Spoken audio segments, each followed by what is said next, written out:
这不是靖王世子妃吗？怎么成了这副模样？衣衫不整，肯定被劫匪糟蹋了，还有脸活着？我的嗓子被毒哑了，我没有丢清白。呸！还不如死在外面。裴恒，你在哪里？快来救救我！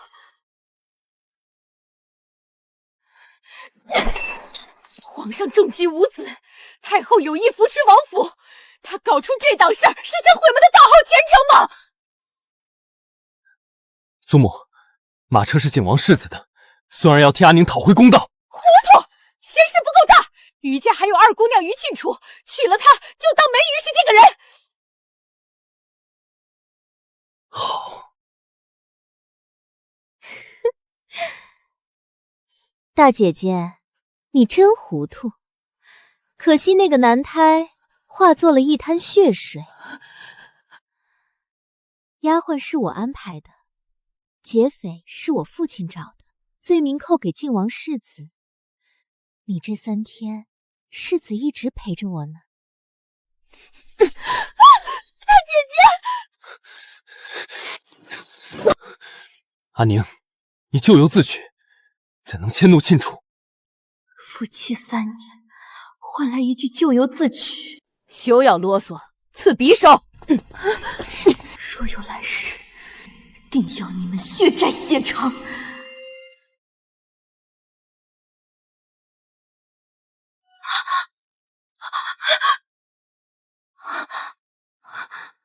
我还活着，这摆设是我及笄宴前1日的钟灵阁，我居然重生了！大姑娘，夫人请您过去一趟，说是京城来人啦。京城来人，裴恒，你来的正好，这一是看我如何揭穿你这软弱无能的伪装。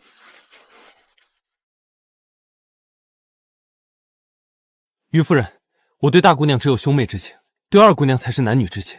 此生我只娶二姑娘一人，绝不更改。靖王府并未指明娶哪个姑娘，为何不能是楚儿？说得好，真是感人至深。阿宁啊，世子他……二婶，世子刚才的话我都听见了，他既心仪二妹妹，定下婚约便是，何必硬扯上我？阿宁，你身为姐姐应该懂事些，莫要怪楚儿，这事与她无关。阿宁，别说气话，你才是国公府嫡长女，你不是日日盼着世子来娶你吗？这门婚事还是你的。二婶，我何曾说过要嫁靖王世子？我刚才说的一清二楚，他们两情相悦，与我何干？二婶这是非要逼死我吗？许是世子突然退婚，你慌了神，口不择言了。大姐姐，我绝不和你争世子。明日是你及笄日，我怎能让余家沦为笑柄？世子，您的情意恕难从命。是我非你不娶，大姑娘使什么手段都没用。天下男子千千万，你喜欢这垃圾，捡走便是。为何非要往我头上扣一个死缠半打的罪名？大姐姐，你既然大姑娘这么说了，楚儿你就收下聘礼。至于明日集会宴，就让大姑娘自己丢人现眼去吧。谁说我及笄宴定不下婚约？阿宁，你心有所属了。若是没了清白，二婶豁出老脸也跟你说门亲。二婶是在质疑祖母不会教育，让我在她老人家眼皮之下与人苟扯。明日我要抛绣球，当场选亲。胡闹！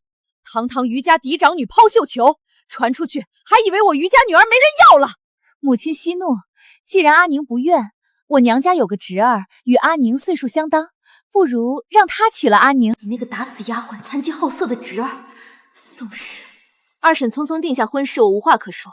但我与靖王府的婚事是京城谭家舅舅牵的线，若突然换成二妹妹，谭家怪罪下来，以为二婶从中作梗，影响了二叔在京城的升迁，可就得不偿失了。这谭家那边确实不好交代。若我抛绣球，是我主动的选择，谭家也无话可说。母亲，阿宁言之有理，为了余家名声，不如就依了阿宁，顺便好事成双，给楚姐儿和世子定下婚约。好，阿宁，你可记住，不论选了谁，都莫要后悔。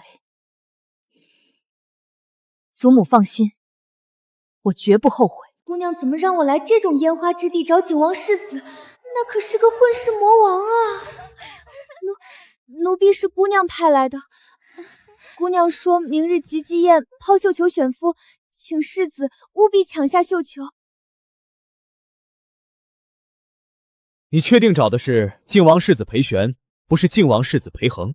就是您，靖王世子。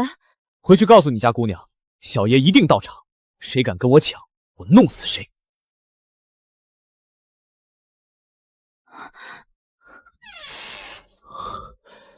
阿宁，你当真要我接绣球，不是因为和裴恒赌气？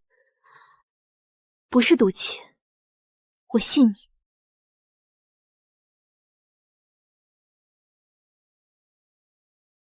明日你只管往我怀里抛。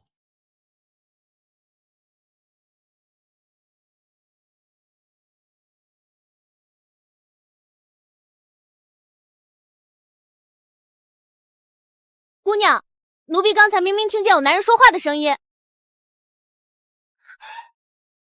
姑娘，奴婢只是担心您的安危。红烛，打！你敢打我！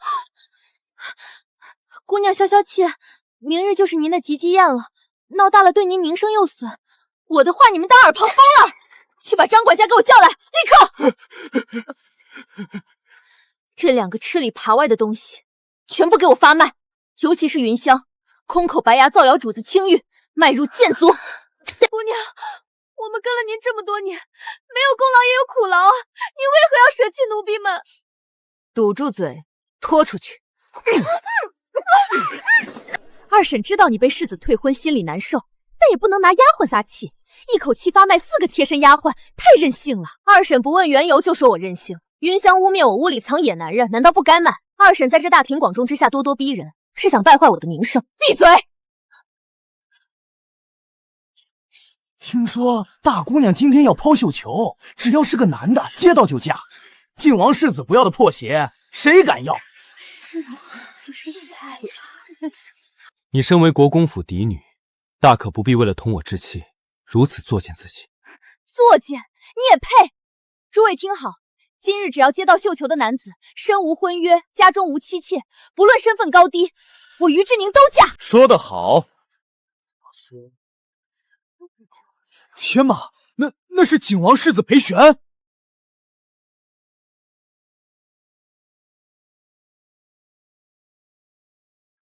你是来抢亲的，就凭你这等声名狼藉的名声，怎么有脸来？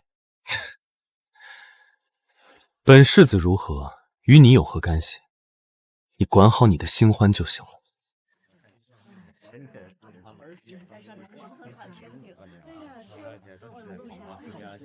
晚辈见过老夫人。世子客气了。懿旨到！太后怎么在这时候下旨了？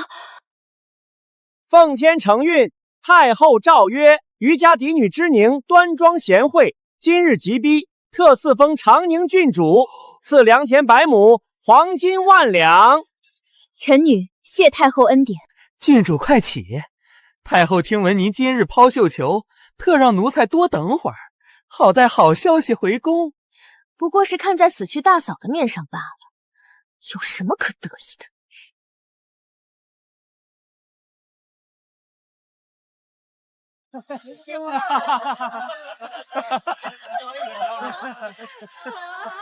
阿宁，吉时礼已过，该抛绣球了，可别让大家等急了。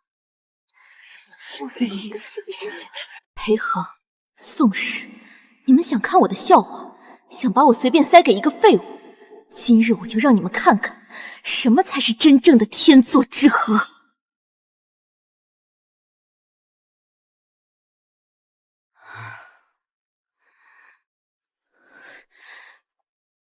绣球落！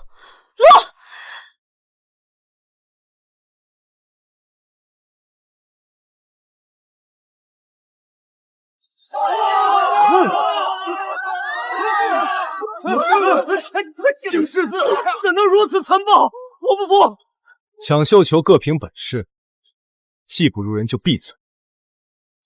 景王世子虽抢到了，但这婚事……恭喜老夫人，近日余家是3喜临门啊！何来3喜？昨夜景世子连夜入宫求了太后，太后说了，若景世子夺得绣球，就赐婚。他连夜入宫，灵州到京城来回4个时辰。太后有旨，赐婚长宁郡主与景王世子，10月初8完婚。臣遵旨。大姐姐，你是不是早就和景世子私定终身了？昨夜你的丫鬟闻香听见你屋里有男人说话的声音，那人是不是景世子？大姐姐，我不是故意的，只是你太糊涂了。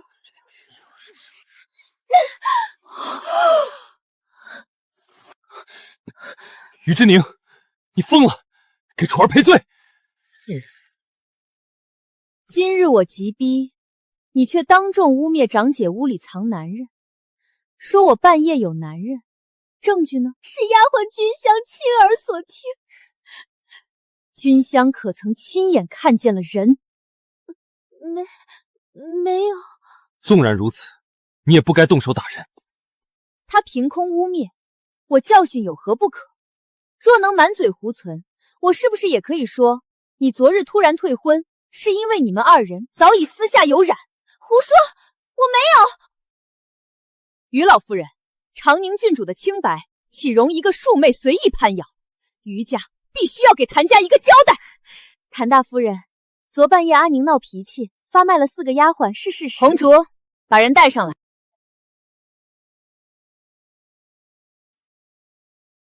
昨日这4个贱婢擅闯我卧房，翻箱倒柜，偷盗财物，我不发卖他们，难道留着过年吗？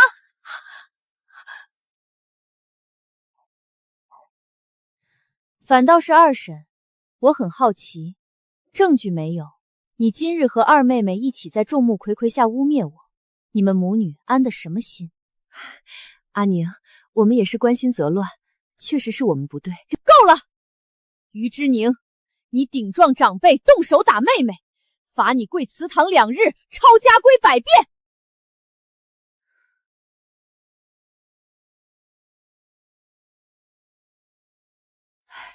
郡主，您这又是何苦？老夫人也是要面子的。面子？前世我处处顾及他们的面子，最后被利用殆尽，逼迫自刎。这一世，我要让他们把吃进去的连本带利吐出来。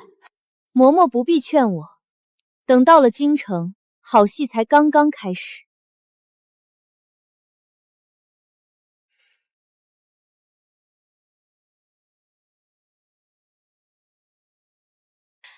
阿宁啊，之前是2审误会你了，这是苏州弄来的浮光锦，极其难得。你快来挑4匹做下衣，算是2审给你赔罪。又是浮光锦，前世我穿了这红锦，被御史弹劾极尽奢靡，草菅人命，挨了30棍，伤了根基。宋氏这借刀杀人的手段，倒是一点没变。多谢2审费心，不过我身为长姐，理应谦让，不如让妹妹们先挑吧。这匹好看。兰姐儿，这大红色太艳，阿宁肤色白，留给她最合适。哦，3妹妹喜欢就拿去，自家姐妹客气什么？我大红衣裳够多了，挑些素净的吉。哎呀，兰姐儿，你年纪小，压不住这颜色，还是阿宁穿着最配。原来3婶也参与了这桩毒计，真是会咬人的狗不叫啊！3婶，浮光锦再贵重，也不如姐妹情谊贵重。3妹妹14岁了，正要议亲，穿上这身红锦，定能艳压群芳。谢谢大姐姐，我就要这个。一片料子而已，兰姐儿喜欢就拿去。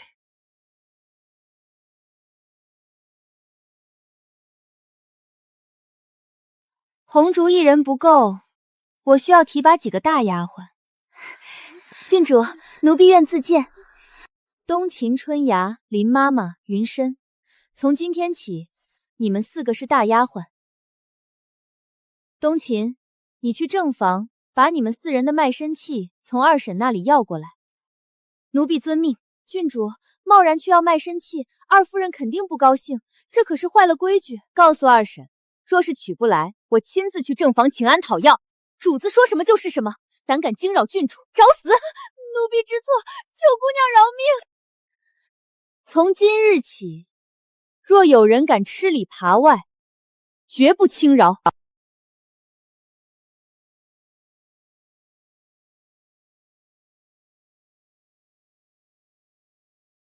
孙女给祖母请安。大姐姐，前几日是我误会你了，你若是还在生我的气，我这就给你赔罪。二妹妹也是一时失言，我怎会揪着不放？倒是那一巴掌，二妹妹也别往心里数。大姑娘是否也该为了那一巴掌向楚儿道歉？莫以为当了郡主就能随意欺负妹妹。世子，别说了，我没关系的。既然世子心疼，那我给二妹妹赔不是了。只怕二妹妹管好自己的嘴，别再给余家招惹祸端。老夫人，宫里来旨意了。奉天承运，皇帝诏曰：擢升于正卿为刑部尚书，3日后赴京上任。钦此。臣叩谢皇上隆恩，多亏靖王爷提携。哼，于大人客气，往后都是一家人。咱们楚儿可真是个福星。这就尾巴翘上天了。到了京城，看你们怎么哭。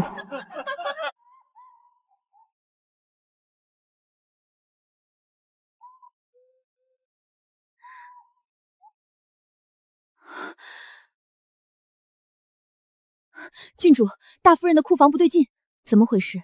奴婢查验过了，大夫人嫁妆里的名贵字画和极品布料全被换成了发霉发潮的劣质货，首饰更是少了1/3，留下的也多是鎏金的假货。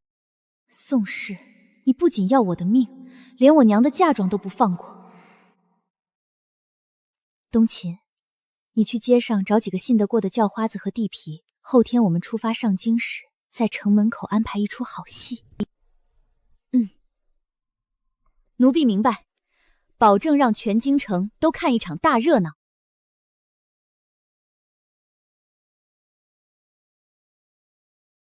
终于回京了。如今我们大房是国公，二房是尚书，还有2世子妃，何其荣耀！是啊，楚儿功不可没。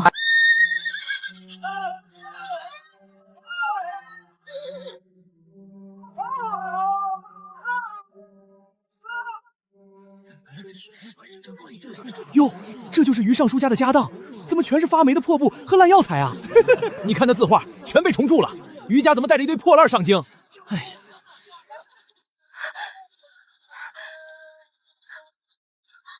还愣着干什么？快收起来！二婶，这不是我母亲的嫁妆箱子吗？怎么全变成了这等破铜烂铁？嚷嚷什么？许是路上漏雨发了回。这幅斯劳夫十字之重金求得的大如真迹，怎么变成了这劣质的赝品？二婶，掌管库房钥匙的人可是你啊！母亲，这明居堂宽敞，不如……好端端惦记明居堂作甚？那是大房的院子。玉秀阁给楚儿，阿宁，你去偏僻的丹霞阁。是祖母。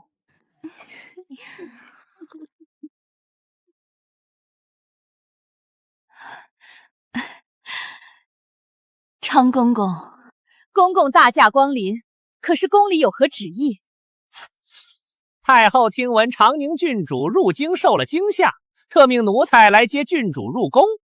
今晚要为郡主单独举办接风洗尘宴，单独给阿宁，不给余家一起？老夫人说笑了，于国公府在京城权贵中不过尔尔，哪值得太后劳师动众？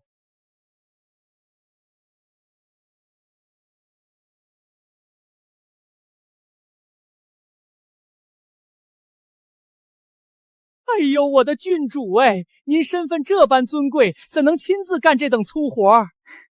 昌公公，您今日怎么亲自来了？太后娘娘早早就惦记着您了，特意命老奴来召您入宫，说是给您准备了接风洗尘宴。哼，余家可真是糊涂透顶，竟让嫡长女住在这么个破落地方，简直是打太后娘娘的脸。这事儿老奴回去定要仔仔细细禀报太后。多谢公公怜惜，容我去换身衣裳。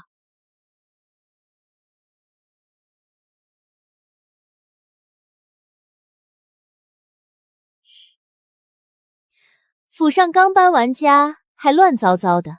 大姐姐倒是独得太后恩宠，马上就要进宫去了，这地位简直凌驾于祖母之上了呢。阿宁啊，动嘴皮子谁不会？你若真有孝心，就该去求求外头的昌公公，让他把咱们余家上下一同带进宫去。是啊，今日可是祖母时隔12年才有机会入宫，若是不去，余家多没面子。想蹭我的光入宫？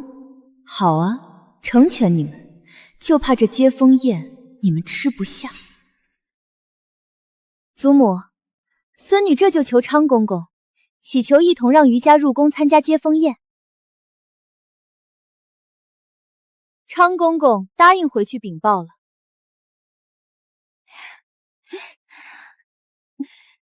大姐姐，你怎么穿得这么寒酸？这副模样入宫也太丢余家的脸了吧？那件华贵的锦袍前些日子被勾散了丝，这一身已是我能找到最好的料子了。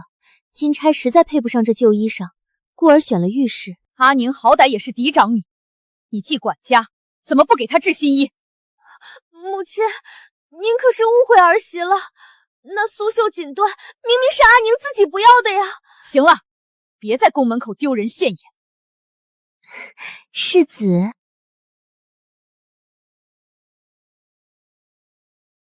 于老夫人，太后召您去慈宁宫。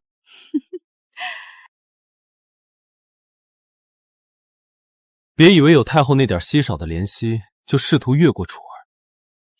你若能跟我保证，将来绝不和楚儿争抢，我可以大发慈悲救你于水火，给你个名分。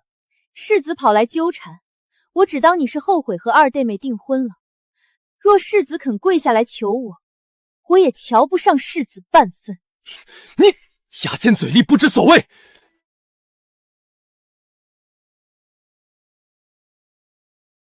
于老夫人，太后正在礼佛，不宜打搅。太后听闻您也常礼佛，特意给您准备了位置。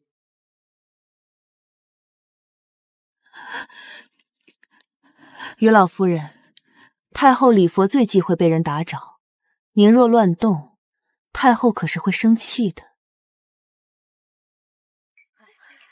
靖王妃真是好福气啊，能定下于二姑娘这般玲珑剔透的妙人儿。那是自然，余家二小姐打扮的这般奢华，大老远的，本宫还以为是挪了一座金山来呢。臣女给长公主请安。余家入京时在城门口马车翻了，怪就怪在二房的马车里装的全是价值连城的稀世珍宝，大房的马车里调出来的却全是发霉的破铜烂铁。余大夫人逝去不过短短9年，那10里红妆的巨额嫁妆，竟然就被挥霍成这副凄惨模样。瞧瞧那位大姑娘穿得多素净，再看看这位二姑娘，比本宫都要富贵3分呢。这嫁妆是怎么没的，还真是不好说。长公主误会了，这衣裳首饰全都是阿宁的。阿宁，这都不是借你给楚儿的吗？你快解释清楚。大姐姐，还给你。原来是郡主赠给二妹妹的，如此看来，姐妹情深，倒是一桩美谈。这么贵重的这首饰，我可是见都没见过。若是在我手里磕了碰了，我可赔不起。二妹妹，你还是自己收好吧。本宫早听说国公府是二夫人当家做主，对外说什么对长房嫡女一视同仁，如今看来也不过如此。阿宁，你胡说什么？快给长公主赔不是！二婶，你掐我做甚？长公主明鉴，我今日是第一次见到这只金钗，二婶非要我认下，阿宁实在听不懂。郡主说话反反复复，倒是令人费解，莫不是还因为嫁不成恒儿，嫉妒二姑娘，故意矢口否认，惹人误会？感情的事莫要强求，郡主，女儿家的清誉要紧，脸面也是十分重要的。上辈子我嫁入靖王府，日日晨昏定神，你罚我烈日下顶花瓶跪到昏厥，如今还想站在道德制高点踩我，做梦！我在灵州从未主动联系过靖王世子，纵使世子毁了承诺另娶二妹妹，我也不曾抱怨过半个字。为何靖王妃却要诬赖我纠缠靖王世子？你们本就没有婚约在身，何来悔婚？既无婚约，何来纠缠不清一说？皇嫂为了维护自家儿媳，不惜当众诋毁一个无辜清白的姑娘，实在是毫无长辈风范。至于那笔扯不清的嫁妆，日后抬去靖王府时，若是拿烂东西滥竽充数，裴玄那混世魔谋若是找上门去闹，丢的可是余家二房的脸。别怪本宫没提醒你们。哼，长公主说笑了。大姐姐，算了吧。靖王妃也是听信了传言才误会的。今日太后设宴，不如大事化小，小事化了。二妹妹所言极是。母亲的嫁妆名单还在我外祖母家呢，若是到时候对不上，有人敲锣打鼓的闹腾，丢脸的可是二妹妹。阿宁，长公主，阿宁先退下了。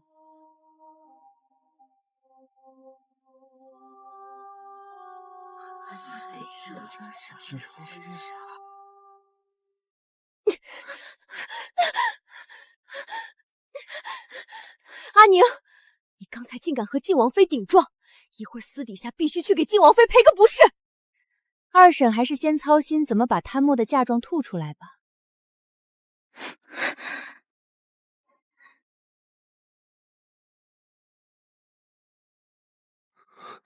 于之宁，你闹够了没有？靖王世子还是离我远一点，省得我又要被靖王妃造谣纠缠不清。那年我在余家，难道不是你不知羞耻的跟在我身后日日献殷勤吗？让世子错解了余家的待客之道，倒成了我的不是了。还请世子自重，莫要像个狗皮膏药般甩都甩不掉。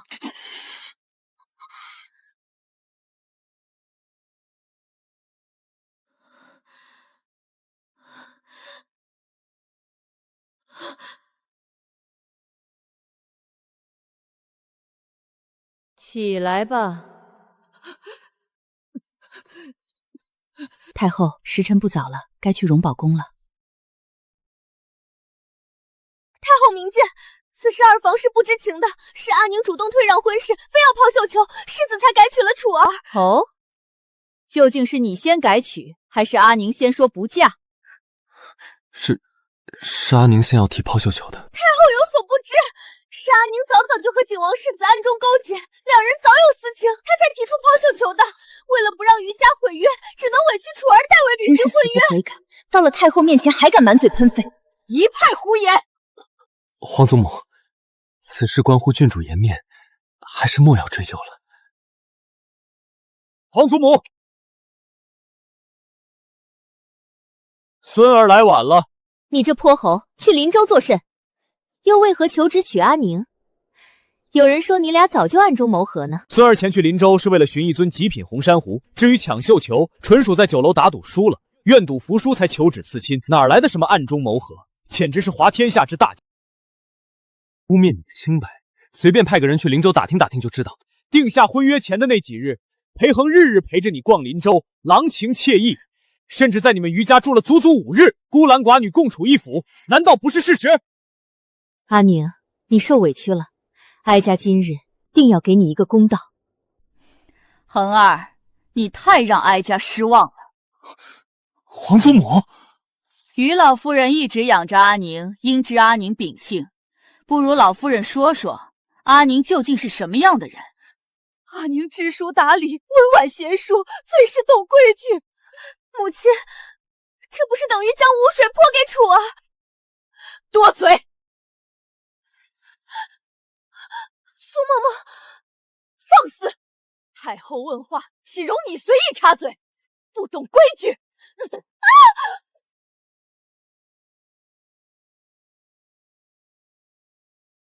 阿宁，日后若有委屈，尽管入宫来找哀家。这串佛珠跟了哀家多年，保佑你平平安安。多谢太后。太后，二妹妹和靖王世子两情相悦，既已定下婚约，不如太后就成全了吧。罢了，看在阿宁求钱的份上，今日的事哀家就不计较了。靖王妃听信偏信，误会了阿宁，理应赔罪。太后，长宁郡主，都是本王妃的不是。既是误会，我自不会和靖王妃计较。郡主大度，你不是说已经安排妥当了吗？怎会被捏住把柄，闹到太后眼前来？是儿子疏忽了。太后正在气头上，瞧着对长宁郡主有几分疼爱，二姑娘究竟哪里吸引你？若你当初娶了郡主，母亲，太后只是对于大夫人有些愧疚罢了。二姑娘知书达理，又是腐女，终有一日太后会喜欢她的。母妃相信儿子的眼光。嫁妆的事我也听说了，你想法子提醒国公府，别再闹出幺蛾子，咱们靖王府可丢不起这脸。儿子明白。玉秀阁从前就是你大姐姐住的地方，今儿晚上就腾出来还给她。大姐姐，祖母，丹霞阁也挺好。这是于国公府，你才是嫡长女，理应以你为尊。玉秀阁本就是你的。是楚儿一时糊涂，占了姐姐的院子，楚儿晚些时候就去搬。今日阿宁出尽了风头，也不曾帮咱们说几句话，咱们可是一家人。二婶是说我应该认下金钗的事，还是应该认下不喜欢靖王世子，提前和景王子勾搭上的罪名？阿宁，你今日确实不该如此。你二婶顾全大局，才会让你承担些。祖母，今日宫宴上，若不是二婶和二妹妹一同指责我，婚事是太后所策，二婶却污蔑我名声，岂不是在打太后的脸？祖母，千错万错都是我的错，孙女愿罚。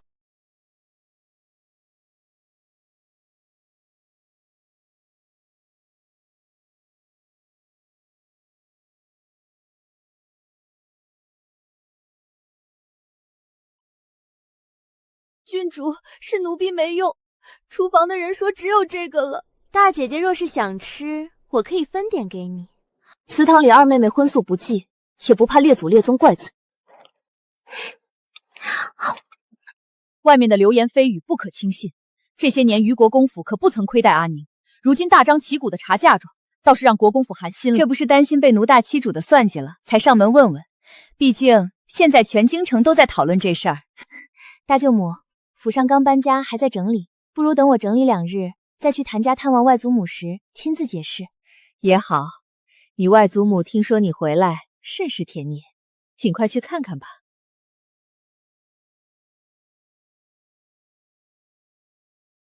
宋氏呢？让他立刻滚过来！母亲，儿媳冤枉啊！大嫂嫁过来7年，前些年不知打点了多少，交给儿媳保管事已是所剩不多。若非儿媳把持，早就被大房挥霍一空了。怎么花的这般快？阿宁，你也听见了，你大房的花销确实不小，落在你手上也不多了。二婶这账本做的倒是精细，8年前11月初8抓了3服药，统共900两。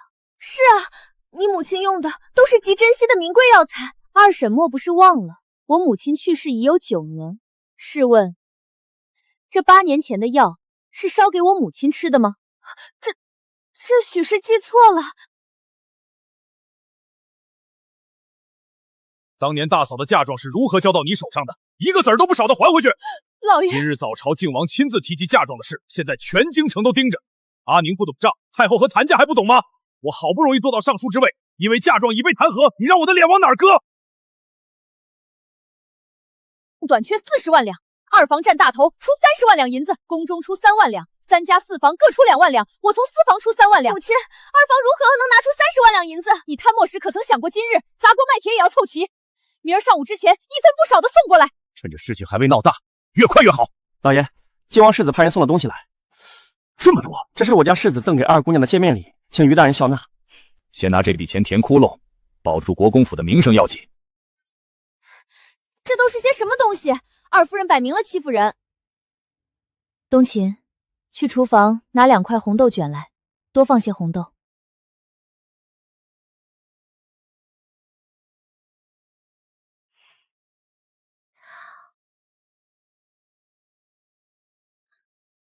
去二婶那边通传，就说我要看大夫。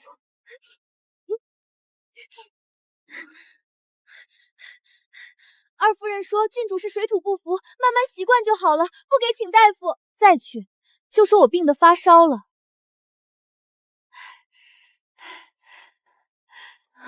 苏嬷嬷，阿宁许是水土不服，昨儿看过大夫了，说不碍事。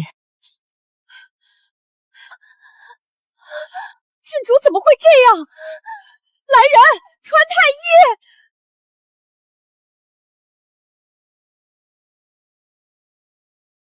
郡主这是吃坏了肚子，又着凉，还有喝错了药导致的内热。昨儿郡主跪了一夜祠堂，只吃了半个过了夜的馊馒头，晚膳送来的都是发臭的肥肉。昨晚求了二夫人3次请大夫，二夫人理都不理，还找了个庸医随便开了副去骨药。若不是郡主底子好，坚持服着庸医的药，脸上的红疹子必定落下疤痕毁容。什么？日后郡主身子不适，直接拿这块牌子去太医院请人，谁敢阻拦，按抗旨论处。奴婢遵命。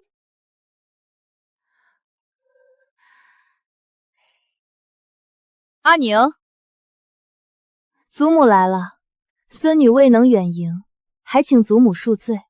你从前不曾这般娇气的。祖母的意思是，孙女应该毁了容才算不娇气。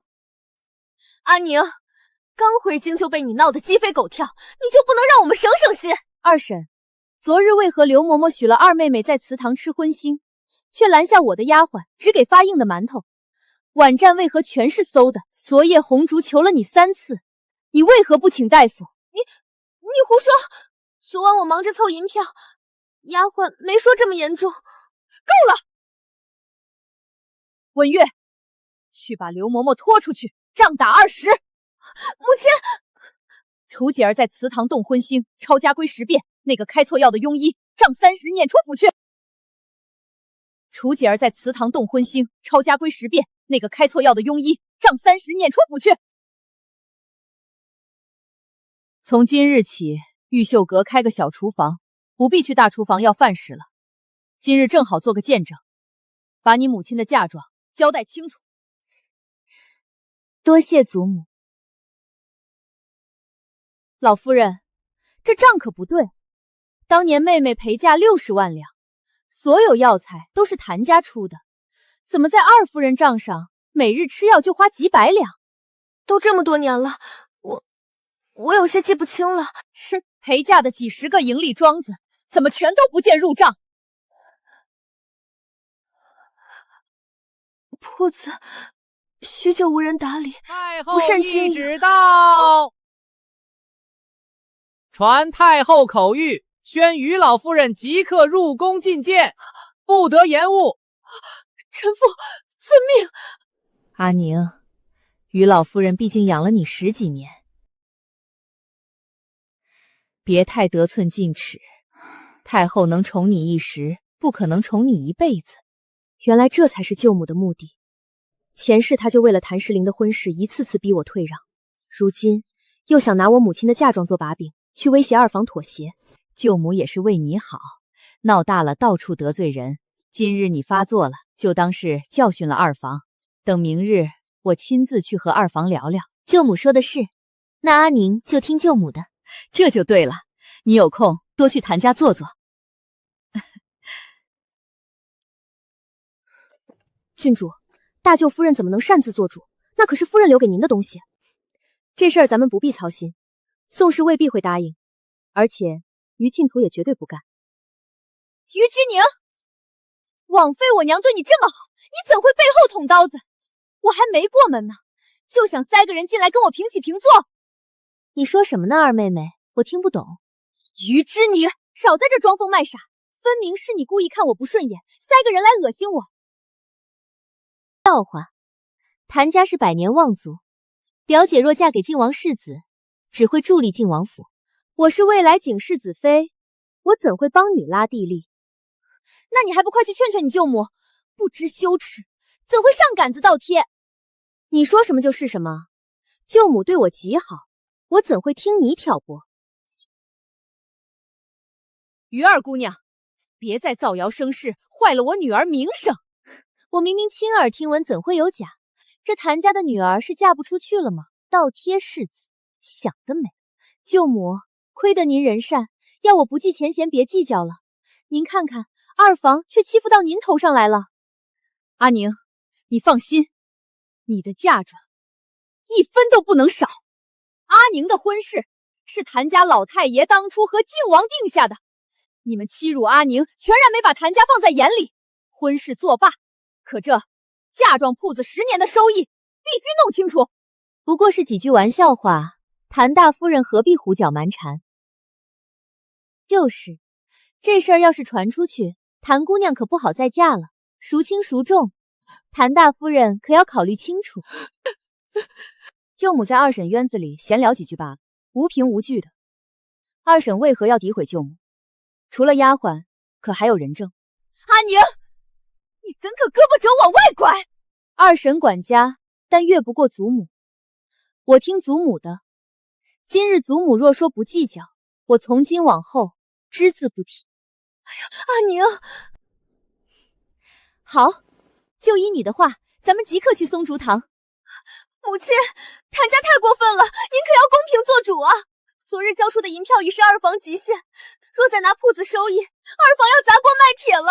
祖母，谭家步步紧逼，分明没拿咱们当回事。你好大的胆子！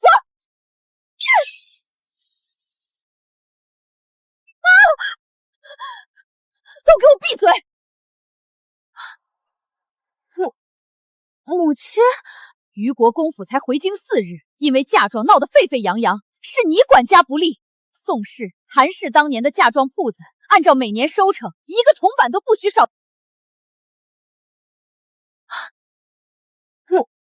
母亲，虞国公府才回京4日，因为嫁妆闹得沸沸扬扬，是你管家不力。宋氏、谭氏当年的嫁妆铺子，按照每年收成，一个铜板都不许少的还给阿宁。母亲，那可是京城的铺子，收益极大呀！你闭嘴，立刻给我查！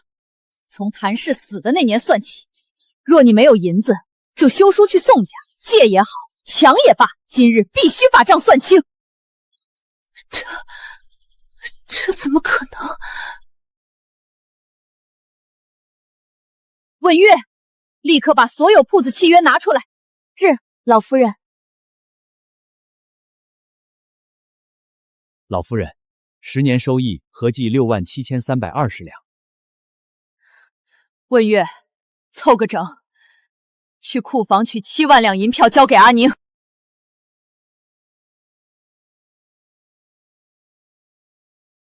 舅母，祖母待我如珠如宝，断不会贪了我的铺子。如今您该放心了。阿宁有老夫人庇佑，谭家还有什么不放心的？倒是舅母替你多虑了。余家对你可不像你说的那般刻薄，我险些听了你的话误会了余家。你这孩子，日后可要多孝敬老夫人。阿宁，我道谭大夫人怎么天天来找茬？原来是你在背后通风报信，白眼狼！阿宁，你若心怀怨恨，大可直说，何必伤了余家名声？你太让我失望了。祖母，祖母别怪大姐姐了，她定是说者无心。大姐姐，误会解开了，这些钱你就重新孝敬祖母吧。还有，祖母常年礼佛，你手上那串太后御赐的佛珠，就当做给祖母赔罪如何？祖母，这可是太后所赐，若有一日太后追问起来，我担心会不会怪罪您。太后怎会怪祖母？我看就是大姐姐舍不得。大胆于庆楚，你竟敢把本宫御赐的佛……住口！太后所赐珍贵异常，岂能随意转赠？楚继儿，你越来越糊涂了。宋氏，记得我的话，明日午时前把剩下的铺子全交接给阿宁。是，母亲。老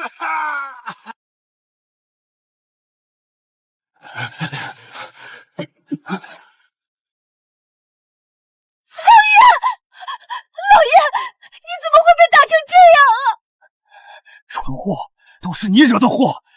御史在朝堂上弹劾我治家不严，强占侄女嫁妆，皇上打了我30大板。怎么会这样？那靖王没帮您说话吗？我也被参奏了。为了你贪的那些蝇头小利，害我被罚，连累了晋王府。大姐姐，难道你宁愿看着余家被误解，也不肯帮着解释，害得二房现在成了众矢之的？阿宁，既然太后如此宠你，你现在就入宫去求太后解释清楚。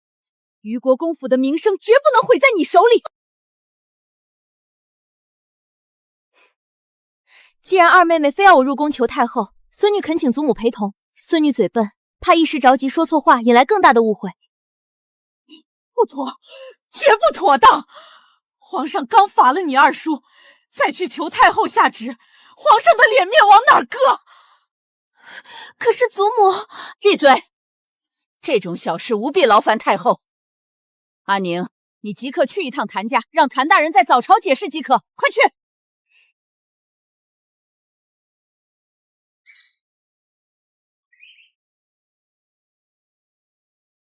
哟，今日是什么风把你这长宁郡主吹来了？这位是于之宁，你装什么傻？我是你表姐，谭家嫡长女，去了趟林州，把脑子带坏了是吧？哦，原来你就是二妹妹口中那个倒贴也要嫁给晋王世子的谭家表姐吧？你胡说什么？表姐难道不知，今儿舅母去了余家，闹得余家鸡犬不宁，可全是为了你上赶着做平妻的事呢。表姑娘，老夫人知道您来了，请您即刻去福盛堂。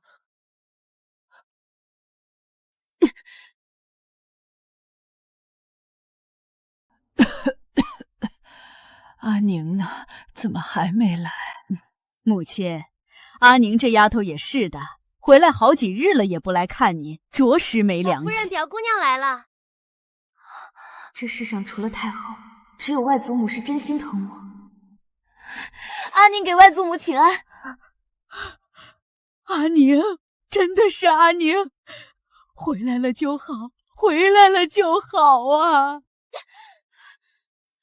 母亲，刚才于之宁说您今日去余家拿我的婚事做交易，可是真的？你这孩子会说什么呢？当着你姑母家的人，别乱讲话。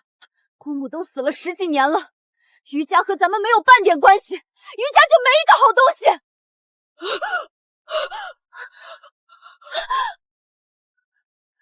表姐，你太过分了！说，到底怎么回事？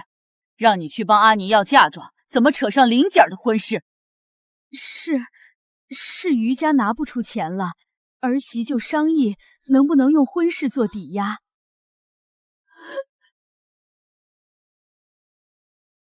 都怪于之宁没有，守不住婚事被于沁抢走，凭什么祖父当年偏心他？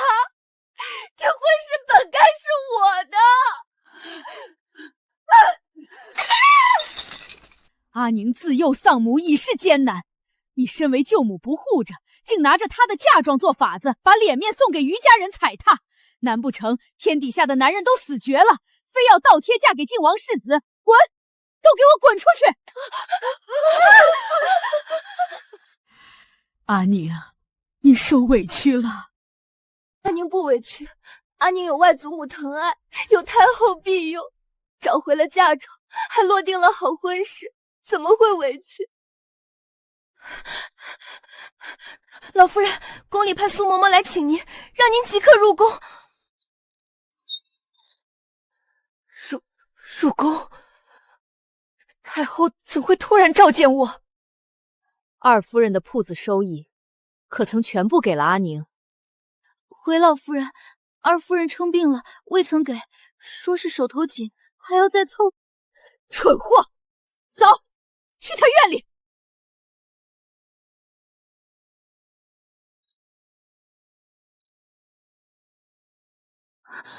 母亲，您怎么亲自过来了？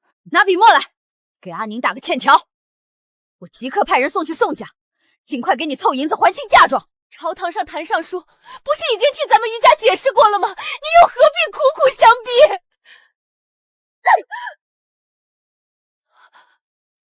母亲，您竟打我！朝堂解决了，太后可还盯着呢。此事若不解决明白，我定要让正卿休了你这个丧门星！祖母息怒，太后未必是为了嫁妆的事召见您，若是担心，让大姐姐一同跟着您入宫解释一遍便是。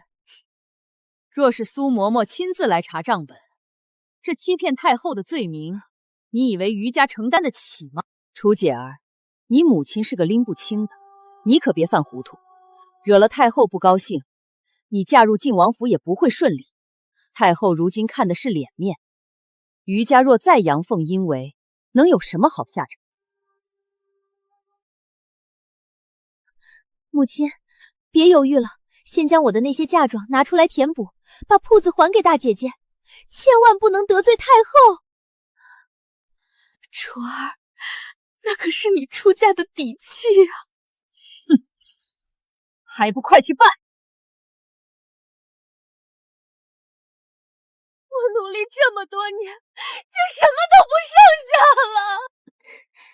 母亲放心，等世子做了储君，女儿就是当之无愧的太子妃。今日所有受的委屈，一定会连本带息向她讨回来。那死丫头究竟有什么好？太后竟如此帮她。阿宁，这是靖王府老太君下个月生辰的请帖，这套浮光锦是按京城最心意的款式做的，耗费了不少心思，瞧瞧合不合身。这老太君曾是先帝淑妃，平生最忌恨红色，这衣裳分明是想借刀杀人。多谢三婶还惦记着我。靖王府老太君极喜欢颜色娇俏的小姑娘，你虽和世子没成，但好歹是亲戚，莫要生分了。三婶放心，我一定会穿得亮堂娇俏，欢欢喜喜去赴宴。红烛，把这衣裳收进箱底，压死。郡主当真要穿？哼，自然不穿，我会穿的比这一套更加华丽的衣裳去。一会儿去趟人牙子处买几个丫鬟，现在我身边能用的人太少了。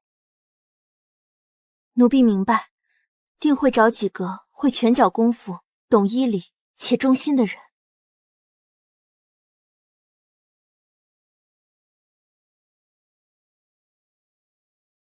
阿宁，你去哪儿？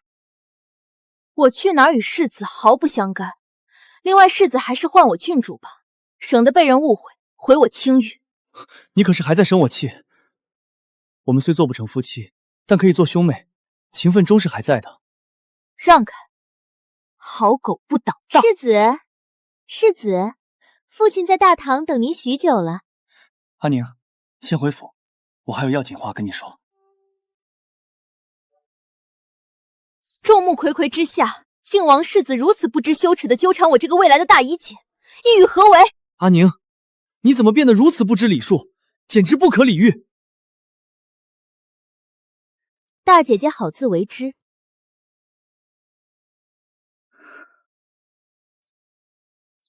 去谭家。外祖母，您放心，我一定会找人治好您的病。说得好听，你要是真有孝心，可以去求北冥大师，可惜你没那个本事。北冥大师若有机会，未尝不可一试。就你，北冥大师从不轻易救人，世上连见过他真容的人都没几个，你如何请？别在这说大话，闪了舌头。成与不成，总要试了才知。外祖母，阿宁自有分寸。阿宁，这么晚你一个姑娘家去了哪儿？苏嬷嬷可是屈尊等了你足足2个时辰。不碍事，郡主难得回京，是一片孝心，老奴多等些时间也不妨碍。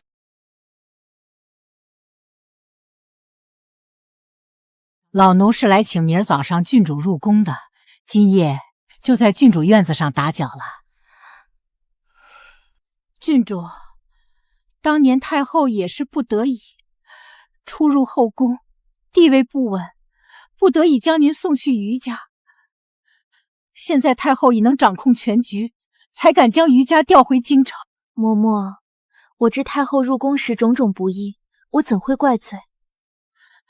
郡主若能体谅，太后知晓必然欣慰。明日一早，老奴便带您入宫觐见。阿宁，快到哀家这里来！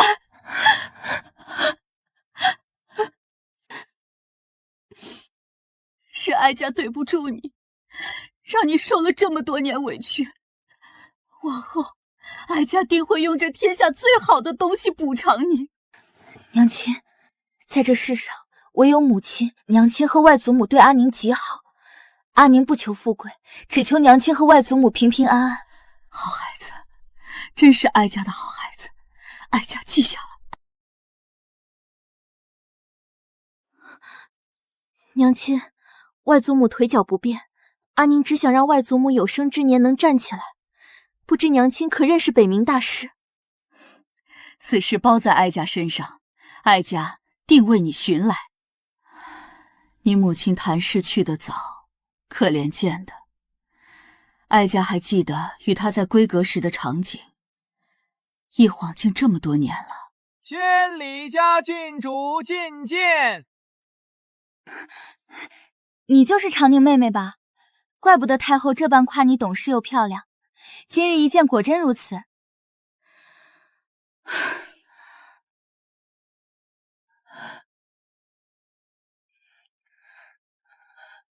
太后放心，往后念灵一定会好好照顾长宁妹妹的，绝不让她受委屈。长宁妹刚来京城，人生地不熟，若需要帮忙，我定当义不容辞。咱们就跟亲姐妹一般。多谢念灵姐姐厚爱。念灵也是个命苦的，父兄皆战亡，李家历代功勋独留这么一根独苗。原来太后抬举她，封她郡主，全都是看在李家军功的份上，借此拉拢李家，并非真要把她当女儿养。李家满门忠烈，事迹人尽皆知，往后定要向念灵姐姐学习。先辈余音罢了，妹妹的才学更值得我学习。你们俩就别谦虚了，互相学学吧。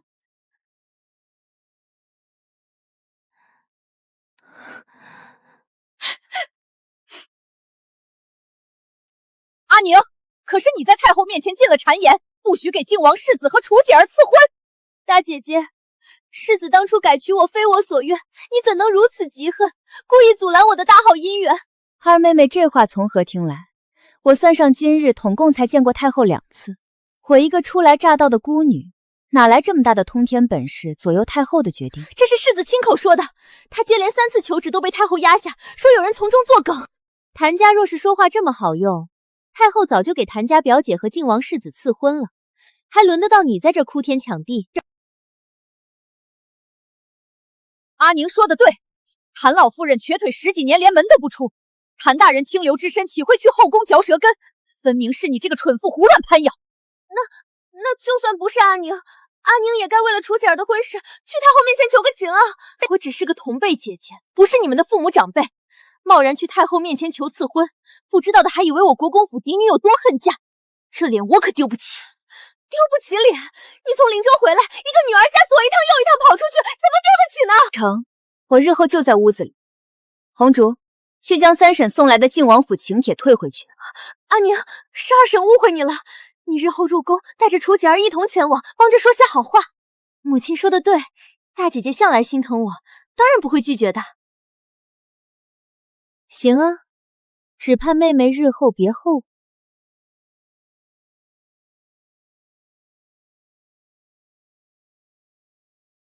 郡主，他们10个都已签了死契，其中5个曾是镖局待过董协拳脚，还有这2个是医馆的亲姐妹，识得百草。我出银子送你去医馆深造学医，你妹妹青灵留在院里当差，我保证她衣食无忧，绝不发卖，可好？奴婢多谢郡主再造之恩，绝不辜负郡主所托。阿宁，你怎么买了这么小的丫鬟？定是被人牙子糊弄了。不如2婶给你送几个知根知底的嬷嬷来，也能教教规矩。我已及笄，怎好再劳烦2婶操心？这几个瞧着顺眼，先用着便罢。阿宁，你这是信不过我。当初君香那丫头是我疏忽了。当初云香几人，我就是吃了没卖身契的亏。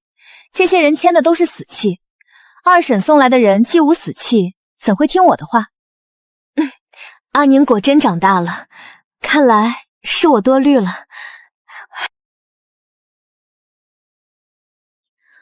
郡主，大厨房送来的食材越来越差，连点荤腥都无，分明是二夫人故意克扣。从明日起，小厨房的食材去外头采买，不必经过大厨房。至于他们先安置在我嫁妆里的庄子上。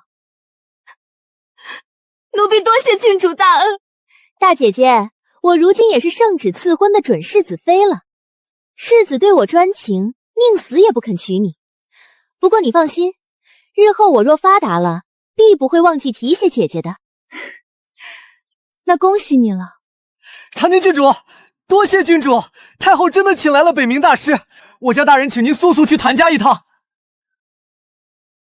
于二姑娘，我家大姑娘也被赐婚了，巧了，嫁的也是靖王世子。你胡说八道，简直一派胡言！太后怎会给谭氏姬赐婚？半个时辰前，太后刚下的旨，两位都是嫔妃，日后谁先诞下长子，才能晋升为世子妃。两人一同入府，不分大小。靖王府这下可热闹了，两个嫔妃一起进门斗法。这二姑娘刚才还趾高气扬的炫耀呢，现在脸都打肿了吧？二妹妹，看来你的世子妃之位还得再拼命争一争呢。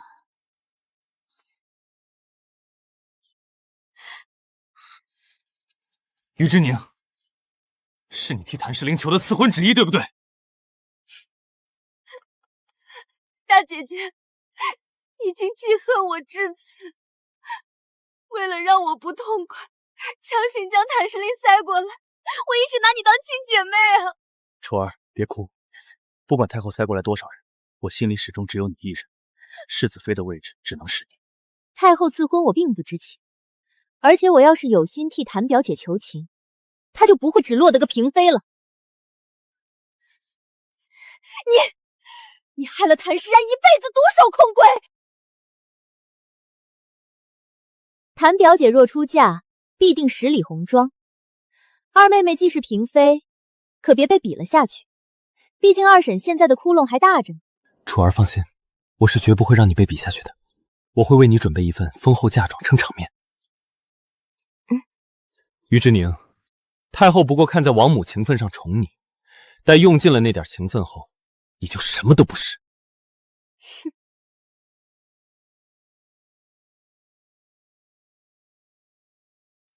老夫人腿部血脉压迫，污血已清，配合药浴3月，可恢复7、8成。多谢大师，谭某愿以重金酬谢。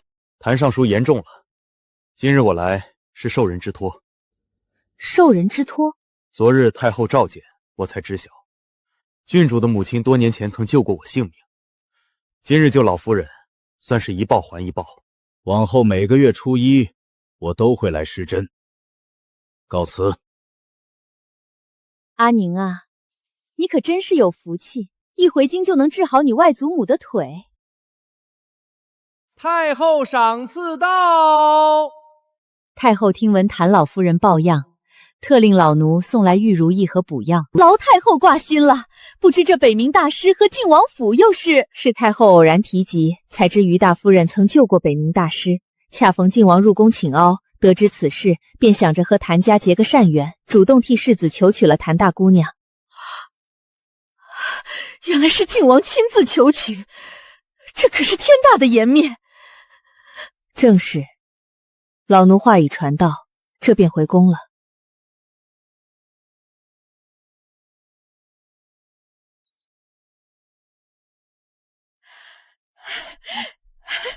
林姐儿，你听到了吗？靖王府欠了咱们天大的人情。宁表妹，之前是表姐不对，咱们可是亲表姐妹，以后你多来走动。靖王压根不认识北冥大师，这明显是太后在背后施压布局。老太君前世百般刁难我，这笔账还没算呢。宁表妹，世子今日又去于家了吗？表姐，世子就算去了，我也见不到。你若想见他，不如直接去老太君那儿露脸，机会大得多。你说的对。胡闹，婚期未定，不许你私自跑去献殷勤。大姐姐，今日世子送来30多台嫁妆，件件精品，我可不会输给谭石玲。裴恒私产极少，这必定是前世太后说的东郊云家宝藏，他竟然提前挖了，这可是有账本的，我看你以后怎么吐出来。景世子也是的，定下婚约这么久，连个礼都不送。听说他只是打赌输了才去抢绣球，如今还在太和宫做些打杂的苦力。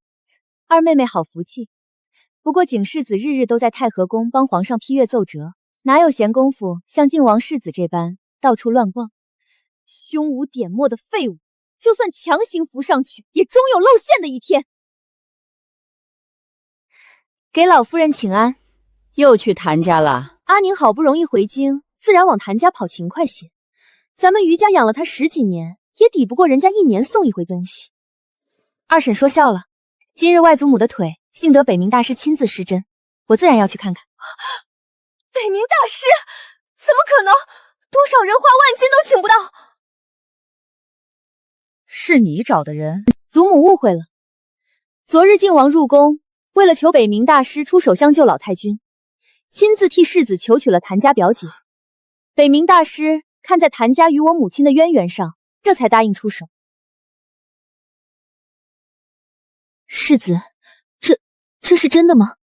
谭世莹是因为这个才被求娶的？世子难道没告知你们实情？还是说世子对太后的赐婚心存不满？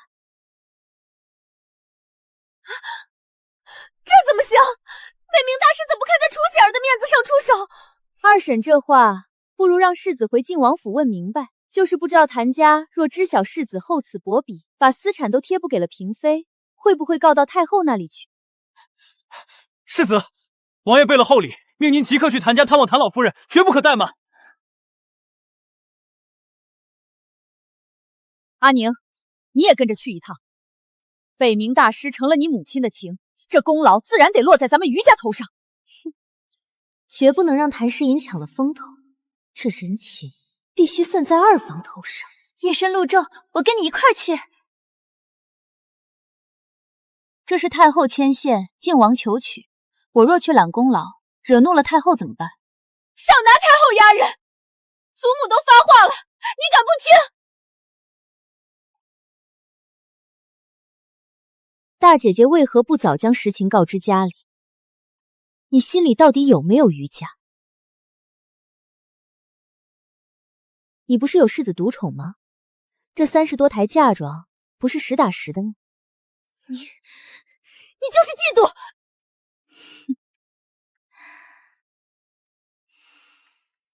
这么晚了，世子怎么亲自过来了？快快请进。裴恒特来探望老夫人。大舅母，是这样的，二房认定母亲救过大师，所以这恩情该算在余家头上。靖王求娶表姐，也是沾了余家的光。大姐姐，你胡说什么？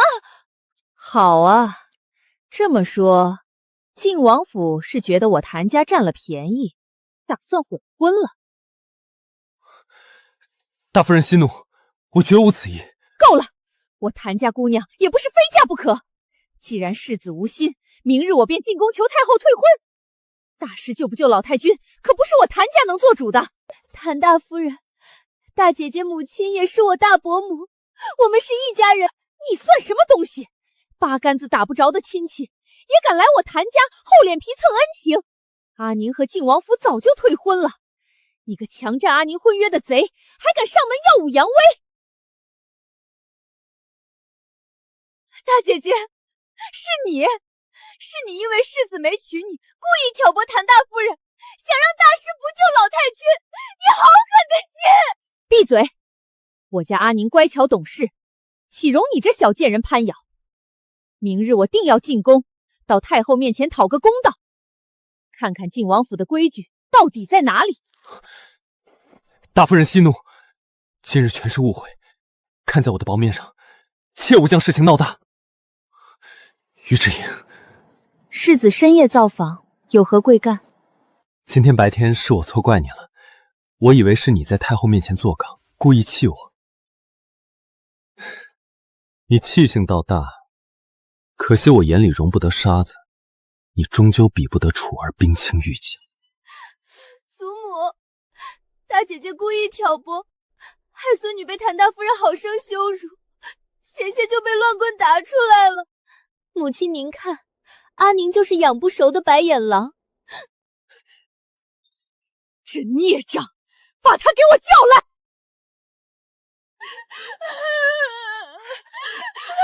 老夫人，不好了，谭家老夫人突然病重，连夜入宫求太医了。怎么会突然病重？早不病晚不病，偏偏在楚儿去闹过之后，完了！郡主，什么事情啊？冬琴这么急匆匆的。大喜讯，太后下旨，直接赐谭大姑娘为靖王世子妃了。舅母好手段，听说二姑娘听到消息，当场就气晕过去了。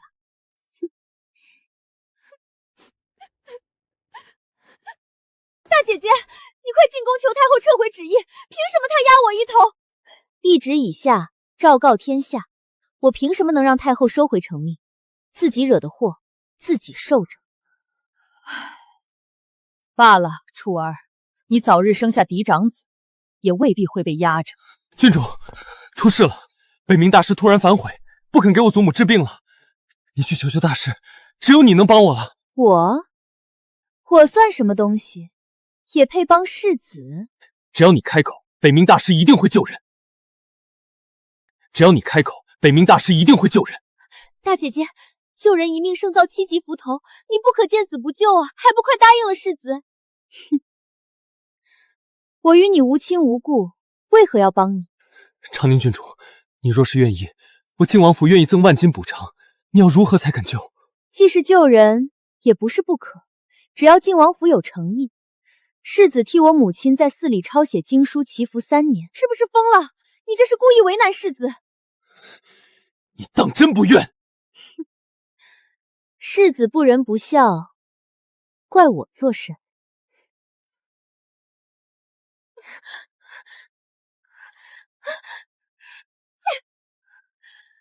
阿宁，你太心狠了！这样折腾世子，对你有什么好处？祖母，老太君的身子都这么多年了，也未必非北冥大师不可。您可是亲自抚养我长大的，若咱们府上有人病了需要救治时，可没第二次人情了。这份恩情我始终记着呢。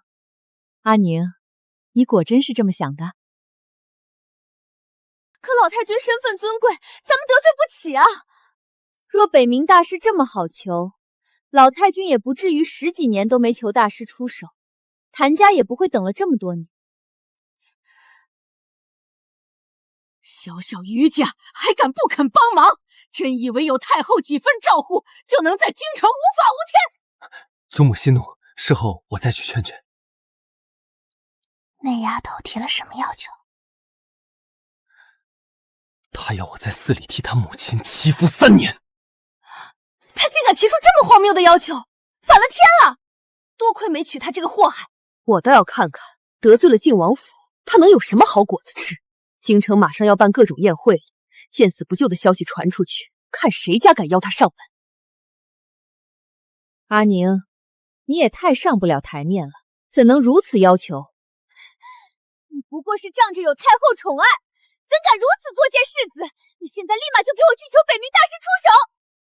舅母，我拒绝是因为我祖母身子也不好，极有可能需要大师蒙救。祖母养育我，我怎能把机会让给不相干的人？我可是你表姐！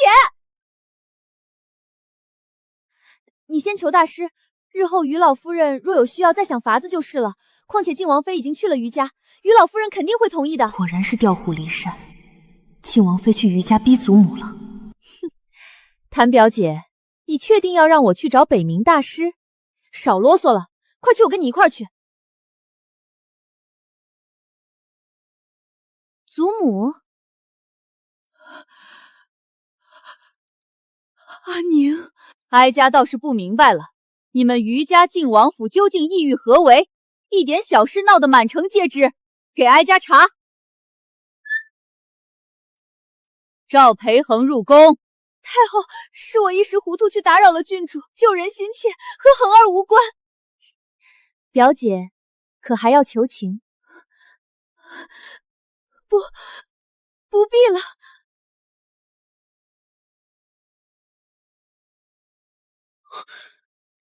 参见徐太后。恒哥儿，你可是对哀家赐婚不满？孙儿不敢。不敢？半夜三更去谭家逼人让出救命人情，如今又逼阿宁救舒太妃，闹得沸沸扬扬。哀家问你，这人情是从何而来？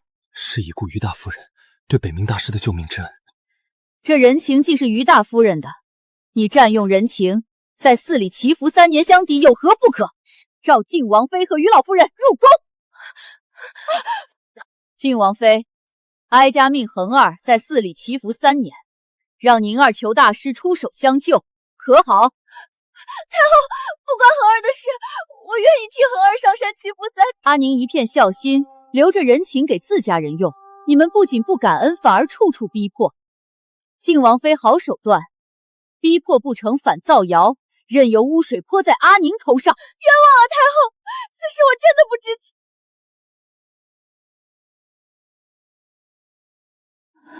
臣妾给太后请安。舒太妃苍老了这么多，哀家险些认不出了，到底是嫡亲祖母心疼孙子，宁可病着噎着，也不肯让恒儿离京。太后说笑了，臣妾的身子确实还不到用大师的地步。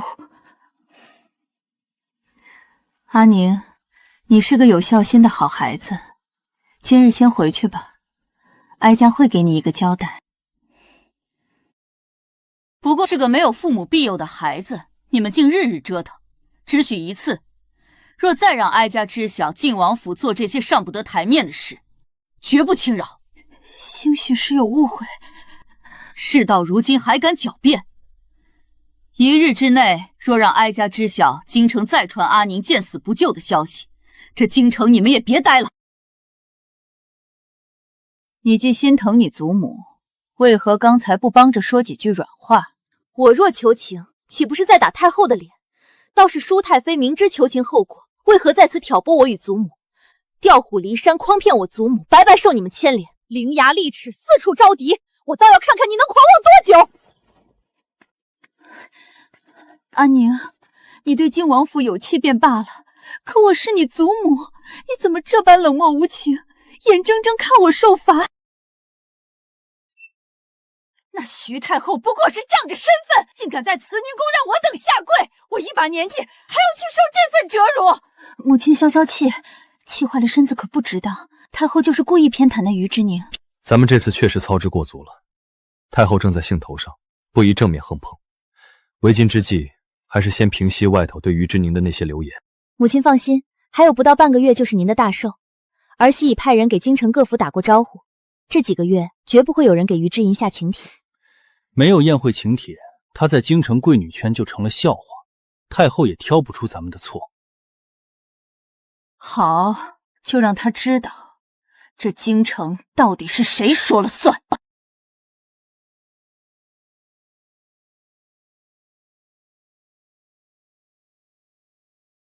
大姐姐，你这是要去哪儿呀？今日不跟我们一起去颍川侯府的赏花宴吗？哎呀，管家，怎么没把颍川侯府的请帖给郡主送去？回二夫人，侯府只送了3张帖子，并未有郡主的。阿宁啊，这京城规矩严，一帖一人，不请自来是要被笑话的。要不你打扮成丫鬟，混在楚儿身边进去？对对对，大姐姐，到了门口肯定没人拦的，我带你进去见见世面。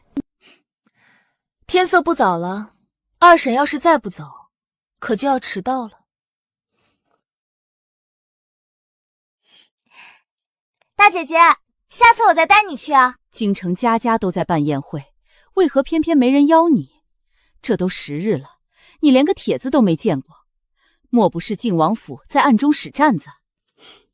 祖母宽心，无帖便不去，乐得清闲。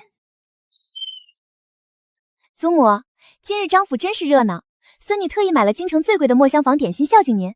大姐姐，我在诸位贵女面前可没少替你美言呢，日后总有人会邀你的。阿宁啊，再过几日就是舒太妃寿辰了，试试看楚姐儿的眼色行事，万不可自持身份拿奖。阿宁，你二妹妹待你不错，你要懂得感恩。是吗？那这寿宴就有劳二妹妹多多照拂了。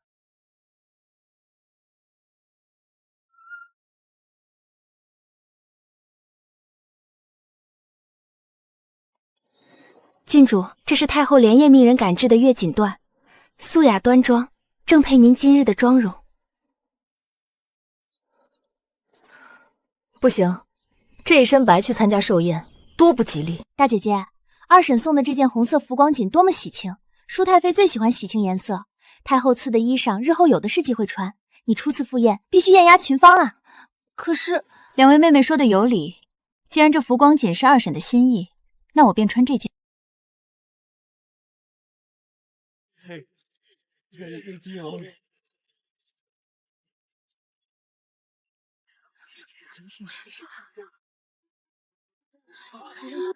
哎呀，阿宁这身打扮真好看，快走吧，别让主家久等了。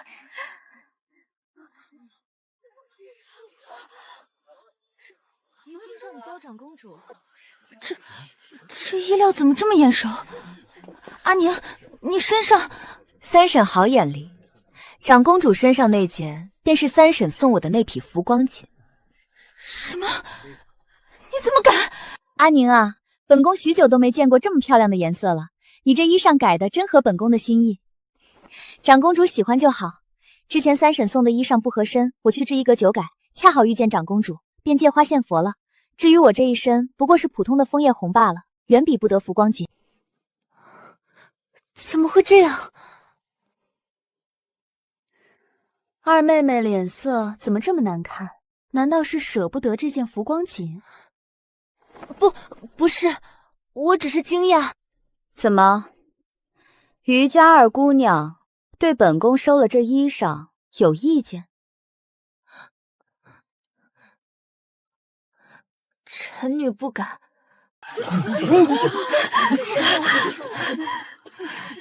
站住！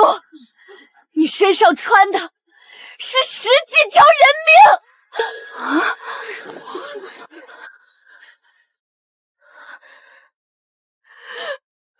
我娘做鬼也不会放过你！疯子，来人，快把他拖走！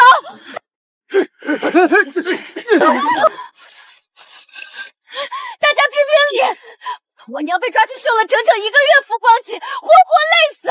这衣裳就是用我妈的血染红的！你身上的衣裳就是罪证，杀人凶手！慢着，让他说清楚。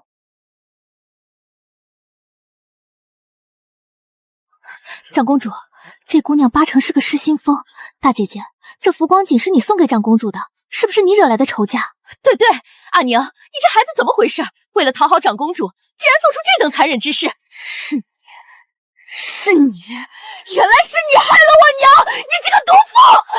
没事，大姐姐，你就算没收到受情钱帖，心里不痛快，也不能背负10几条人命啊！看着漂漂亮亮的，心肠怎么这么歹毒啊？仗着太后撑腰，简直无法无天了。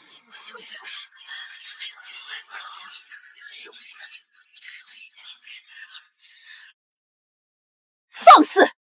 在我晋王府门口成何体统？老太君恕罪，是余家管教无方，惯坏了阿宁。12条人命，我好好的寿宴，怎会邀来你这么个晦气的东西？母亲说的对，此等恶女，若不严惩，后患无穷。阿宁，还不快跪下认罪！你真当京城是你撒野的地方吗？二婶、三婶，事情还没查清，你们就这么着急给我定罪，是怕真相败露吗？还敢狡辩！来人，给我打30大大棍，撵出去！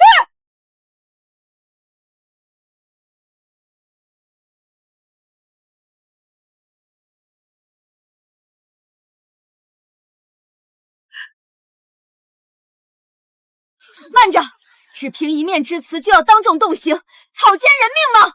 霍家丫头，人证物证俱在，你休要放肆！闪开！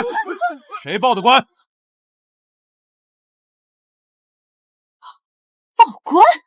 谁这么大胆，敢在我晋王府门前生事？是我。既然有人闹事，又涉及10几条人命的命案，自然该请官府彻查，还我余家一个清。制造一件浮光锦，最少需要多久？最快3个月。3个月前，我全家还在千里之外的林州。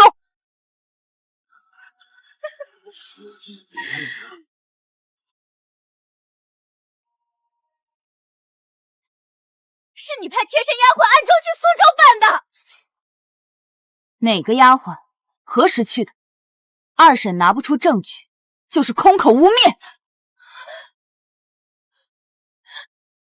说起来，这浮光锦是二审入京前亲手送我的，总共12匹。我什么都不知道，料子是二嫂给的。拿府里剩下的浮光锦比对，真相自明。三婶，当时祖亲硬亲眼着三妹妹带走了红料子，不如这就派人取来。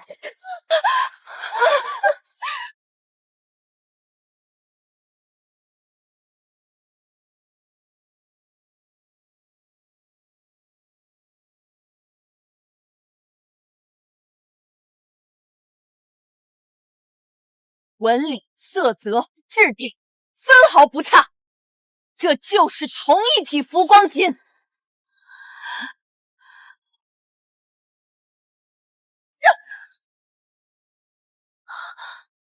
好狠毒的心肠！自己母族在苏州弄来这带血的料子，竟敢栽赃陷害长宁郡主，还险些让本宫背上人命关口！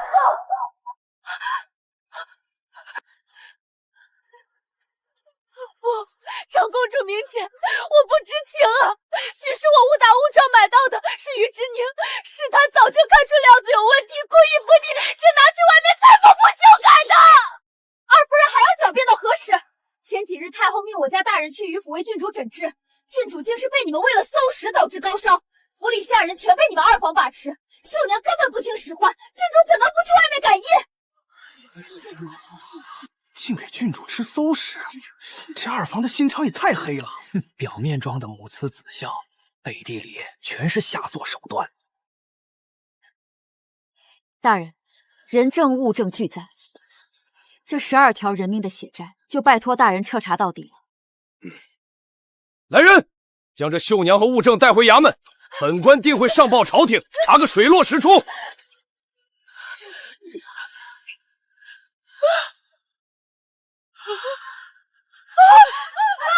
夫人晕倒了！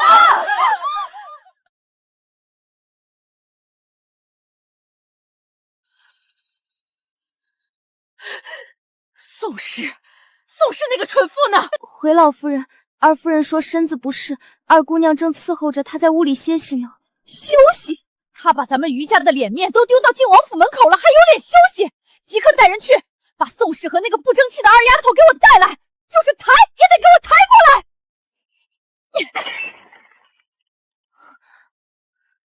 跪下！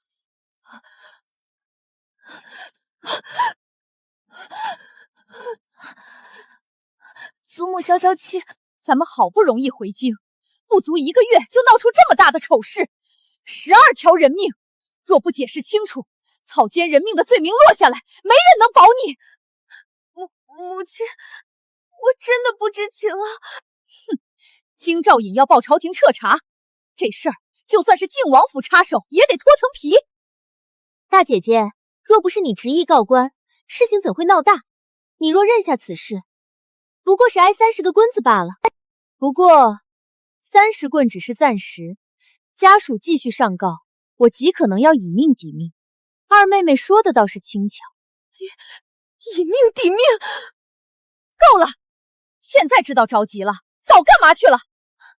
要不让阿宁入宫求求太后？简直胡闹！事已闹大，你想让外界怎么看待太后公然偏袒凶手？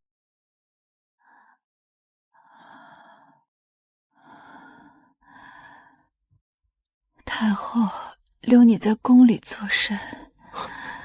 下了几盘棋，聊了前朝的事。浮光锦的事若真跟宋氏有关，婚事你可要早做打算。沾上草菅人命，咱们绝不能受打牵连。此事孙儿自有安排。我忍辱一辈子，若能压过宫里那位，此生无憾。恒儿，你是祖母唯一的希望。祖母放心，谁能比得过孙儿？不好了，世子，皇上撤了于正清的尚书职，封了钦差去苏州查案了。上辈子明明是阿宁穿浮光锦被打30棍，怎么全变了？难道阿宁也重生了？阿宁，你是不是早就看穿了浮光锦？将计就计，要给你二婶教训。二叔这话我不明白，浮光锦这么好的东西，最清楚的难道不是二婶吗？我可从未见过。那日遇见长公主，连莲公主见惯好东西都没察觉，我何以见得能认出？浮光锦，你若不知情，我网开一面；倘若你故意为之，我必休妻。老爷！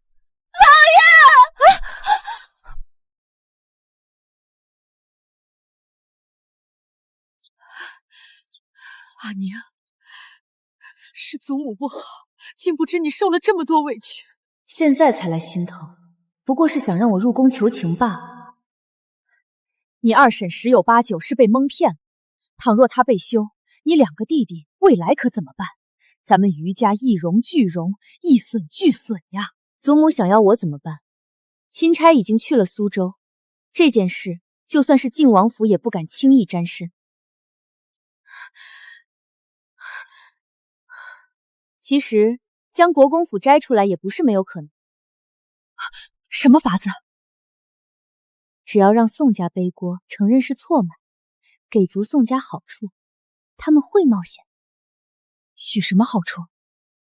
靖王世子到。世子来即是客。阿宁，你先领着去一趟后花园。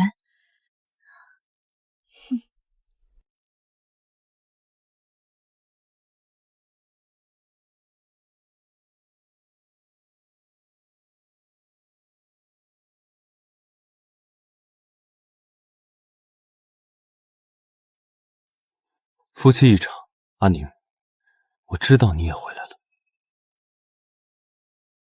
但这次你将浮光锦的名头扣在二房身上，实在过分。你与我作对，没有任何好处。世子未免太自作多情了。我想要弥补上一世的遗憾，不管楚儿如何，我只要她。你趁早放下，不要试图扶持裴玄与我作对。待我登基，定许你们一块封地，安享晚年。没有我于之安，你还想上位？简直做梦！世子的梦还是留着晚上做吧。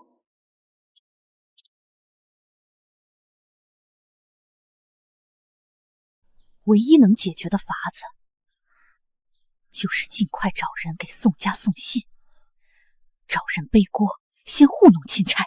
母亲，我在宋家只是个庶女，宋家未必肯冒险啊。你告诉他们，将来二房哥儿继承国公府，主母就从宋家挑，再许他们一个靖王世子贵妾的身份。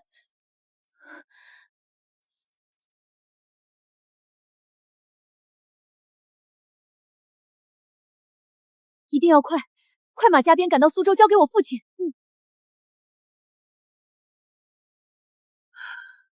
真是愚蠢，竟牵扯上人命。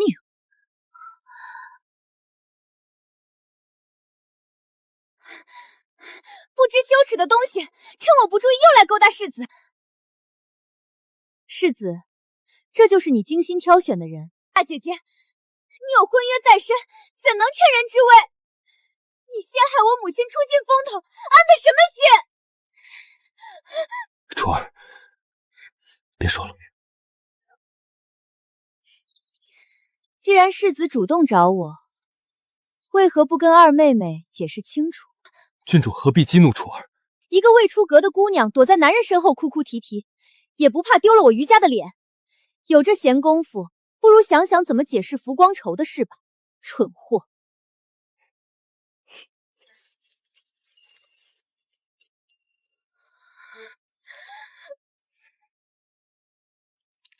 郡主，二夫人身边的铃兰骑马离开了，应是去给宋家送线了。果然，那年宋氏能在府里一手遮天，靠的就是苏州宋家。我被掳时曾听人说母亲得罪了人，如今想来，母亲的死定有蹊跷，怕是与宋家脱不了干系。郡主，这是太后早早备好的绸缎，太后听闻您今日受了委屈，特让老奴转告，这次办案的傅大人有手段，绝不会让您白白受委屈。劳烦嬷嬷跑一趟，也替我多谢太后。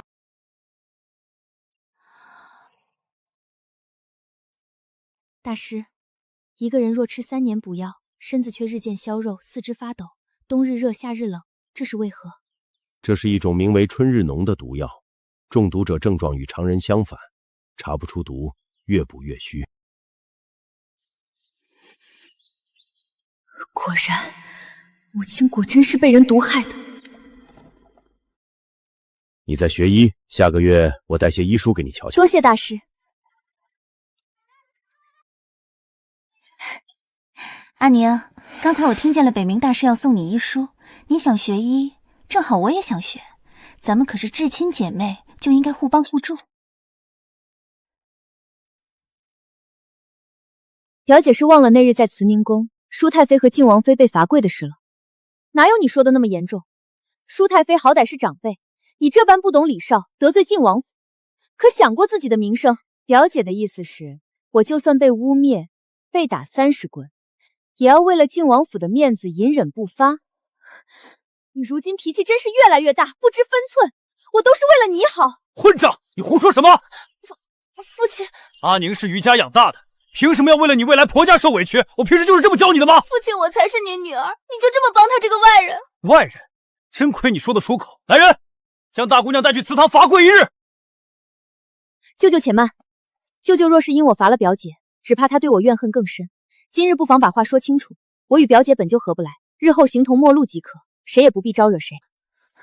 父亲，你瞧瞧，他如今巴结上太后翅膀硬了，根本看不起咱们谭家。你给我闭嘴，滚去祠堂！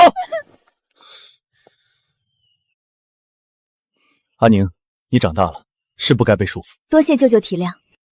阿宁，外面的话我都听见了，你受委屈了。外祖母，阿宁不委屈，只要外祖母的腿能好，阿宁什么都不在乎。有北冥大师在，已经好了许多。这是真的？你糊涂啊！他如今有太后撑腰，你巴结还来不及，吵什么？母亲怎么也偏向阿宁？蠢货，12条人命啊！二房若坐实罪名，于庆楚身份大跌，靖王府还能高看他一眼？阿宁跟二房闹，你必须偏向阿宁。原来如此，立马去祠堂跪着，明儿去给你父亲赔罪，日后对阿宁客气些。是母亲。哼，等太后验了那丫头，早晚有她向咱们谭家服软的时候。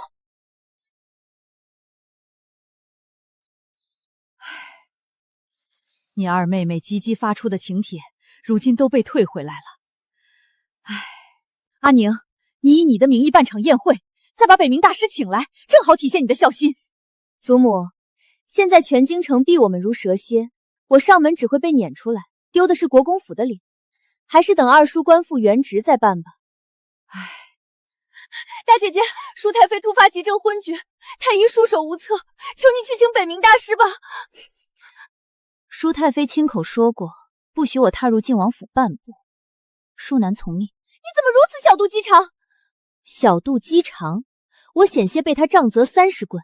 还是那句话，若裴恒愿意3步1叩不来求我，我就去请北冥大师。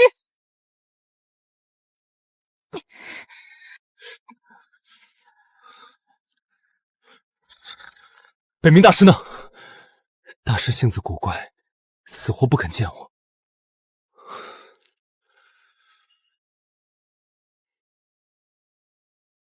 堂堂靖王世子，真是一步一磕头啊！惹了长宁郡主，北冥大师发了话，不磕够100里，绝不出手。于志宁，今日之辱，来日定让你100倍奉还。郡主您看，靖王世子这头磕的可真是响亮，估摸着要磕到后半夜了。比起去寺里祈福3年，这点苦算什么？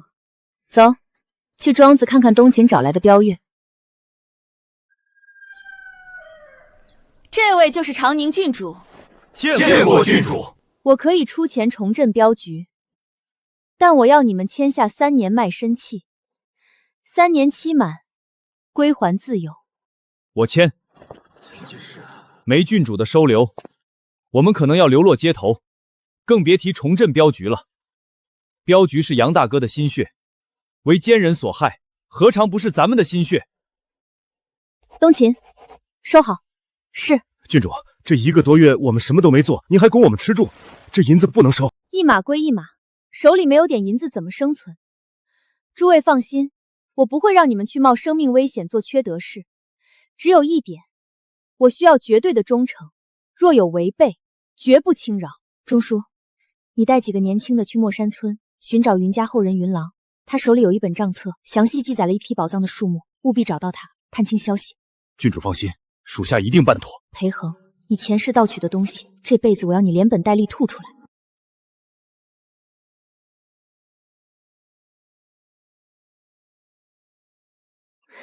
大姐姐好狠的心，见死不救，逼着世子受苦，你还有心情出门闲逛？二妹妹要是孝顺，可以一起去跪求北冥大师，何必在这儿耍嘴皮子？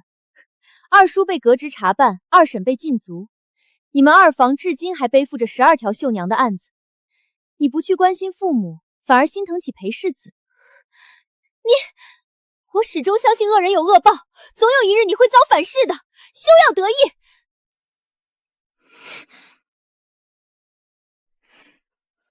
郡主，国公爷传信，5日后抵达京城。父亲终于要回来了。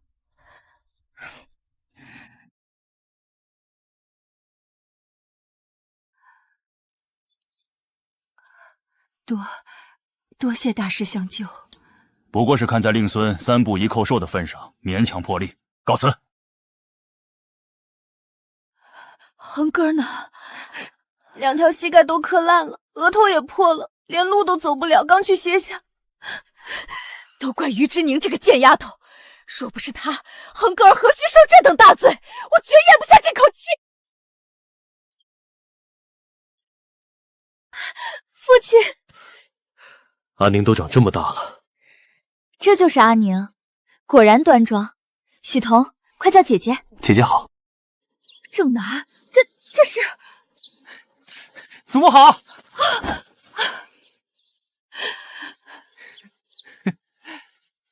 哥真是好本事啊，不声不响竟有了这么大的儿子，连点风声都没有。不是你们想的那样。此事说来话长。大哥，人都进门了，孩子都有了，何必遮遮掩掩？大嫂都去了多少年了，你身边有个知冷知热的人伺候着，谁还能怪你不成？阿宁是个大姑娘了，肯定能理解的。心肝宝贝，正南啊，既然有了孩子，早些接进门就是，何必瞒着？祖母，许娘子刚才好像有话要说，可别是误会一场。阿宁，你是不是嫉妒了？有个弟弟撑起门衣，难道不好？父亲，这位许彤真的是您的亲骨肉吗？国公爷，是我给您添麻烦了。阿宁，你一个未出阁的姑娘，怎敢质疑你父亲的清白？阿宁，不得无礼！二婶这么激动做什么？难道您早就认识这位许娘子？母亲误会了，许娘子的亡夫是我麾下副将，战死沙场，将妻儿托付于我。原来如此，那许娘子就算是国公府的客人。国公爷，大哥，许娘子孤儿寡母跟着你进门，清白都没了，咱们国公府总得负责吧？二婶这是什么话？父亲行事坦荡，连面烈士已甲，怎么到了二婶嘴里，就成了父亲强占孤儿寡母了？你血口喷人！老二媳妇儿，不会说话就把嘴闭上。阿宁大了，正南既然回来了，大房的事儿就交由阿宁练手安排。母亲，阿宁从未管家，还是我来吧。就把许娘子安置在青云院。青云院就在父亲卧身隔壁，宋氏真是好歹毒的心思。哼，二婶多虑了。既然是客，自然住偏远的蔷薇客院最为合适。阿宁处事有分寸，就依阿宁。是。许娘子接连赶路，想必也累了，带着许彤去客院歇息吧。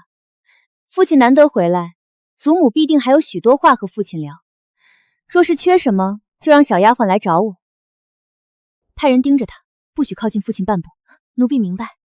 大姐姐，许娘子也怪可怜的，你怎么对她如此敌意？太没人情味了。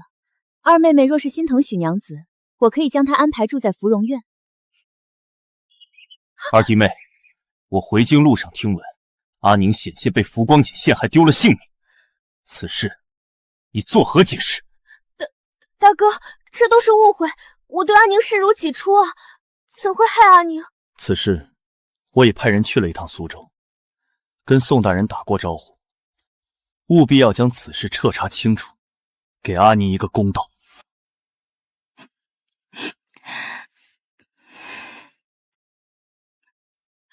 当年你走的时候，阿宁还小，我对阿宁和楚姐儿是一视同仁，真没想到我给你照看几年孩子，到头来却落得这么个下场。大伯父，外头人云亦云都是瞎传的，您误会母亲了。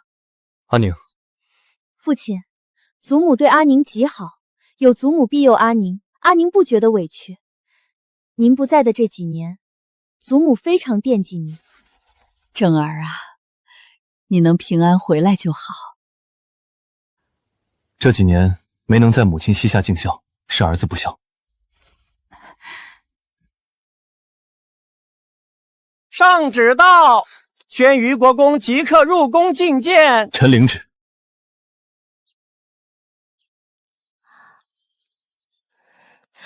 母亲，儿媳身子不适，先告退了。祖母，父亲打了胜仗，皇上一定会嘉奖。只是这位许娘子不明不白地留在咱们国公府，万一将来影响了父亲另娶，孙女是个姑娘家，也不好将人赶走。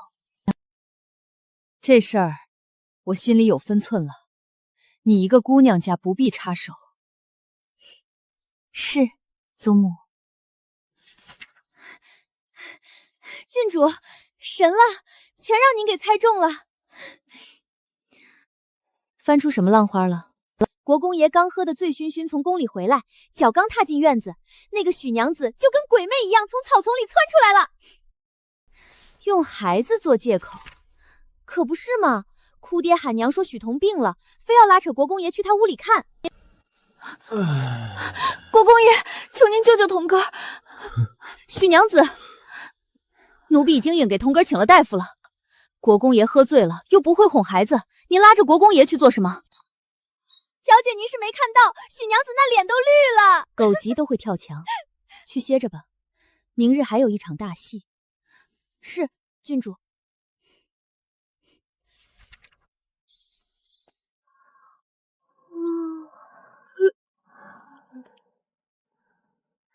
阿宁怎么了？没睡好？定是大哥回京，高兴的睡不着了。哪里呀？昨夜后半夜，蔷薇院那边孩子哭闹不止，更要紧的是，半夜里春芽来报，说许娘子撇下生病的孩子，一个人偷偷跑去拦截喝醉酒的父亲。去，把那个不要脸的妇人给我押过来！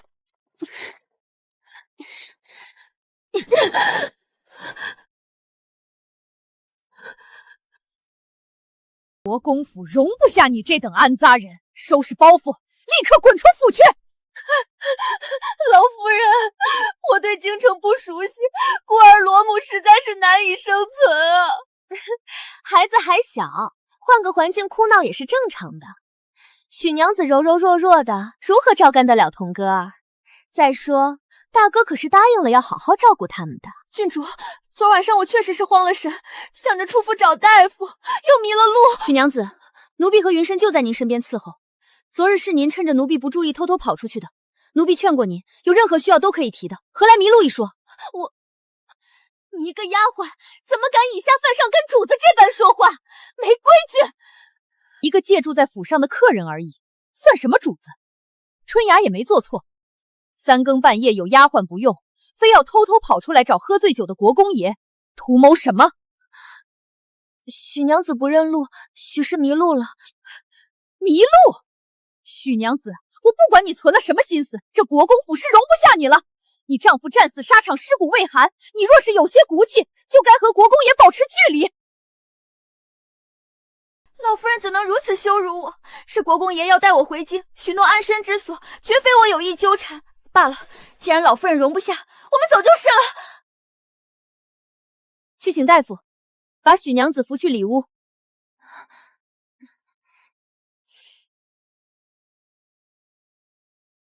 母亲消消气，这才第1日就把人撵走，外头还以为咱们国公府刻薄劣士遗孀呢，这其中必有误会。宋氏，你一再偏帮这个寡妇，安的什么心？你当真以为我老糊涂了，看不出你想往大房塞人的龌龊心思吗？母亲误会我了，我只是为了国公府的名声着想。若是把他们撵出去，岂不是让人非议？二婶说的对，二婶既然这般顾虑国公府的名声，又心疼许娘子，不如将许娘子接去2房照顾。毕竟同为女人，照顾起来很方便，不像父亲一个大男人还需要顾忌名声。阿宁先谢过二婶替大房分忧了。二婶放心，许娘子母子俩的吃喝用度都算在我大房头上。好，就依阿宁的，把人抬去2房。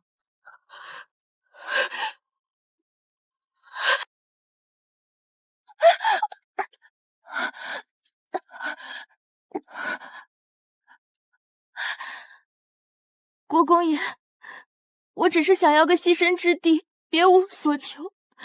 今日郡主质疑，那我走就是了。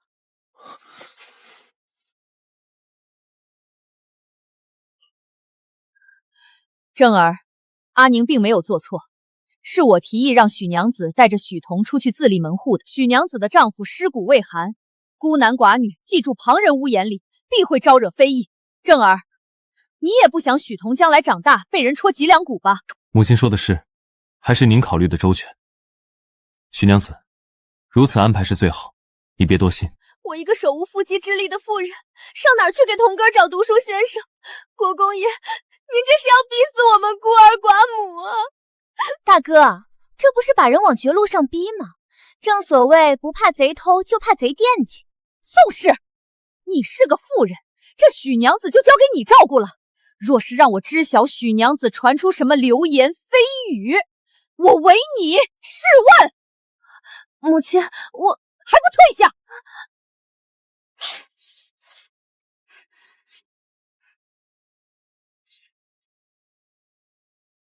母亲，皇上准许儿子休养1个月，替阿宁筹备婚事，顺便等苏州那边的案子查完再议。儿子打算去一趟谭家探望岳母。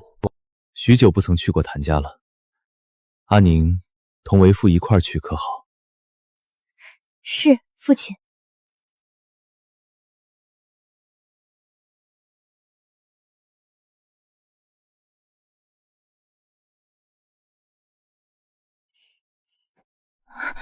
蠢货，跪下！母亲，儿媳只是为了国公府的名声着想，并未想太多。还敢狡辩？许玉慧一个外来的女子，是如何准确来到门口拦住正哥的？若不是阿宁机灵派人盯住，今日是什么局势还不一定呢。浮光锦的事儿还没解决，老二官复原职的事儿，将来都要仰仗大房去皇上面前说情。你可倒好，为了个许玉慧得罪阿宁，得罪大房，真是愚不可及。母亲息怒，儿媳知错了，儿媳一定会看住许娘子，等过2日就将她送出去。你最好记住你的话，若是许娘子闹出什么幺蛾子，败坏了国公府的名声，这笔账统统算在你的头上。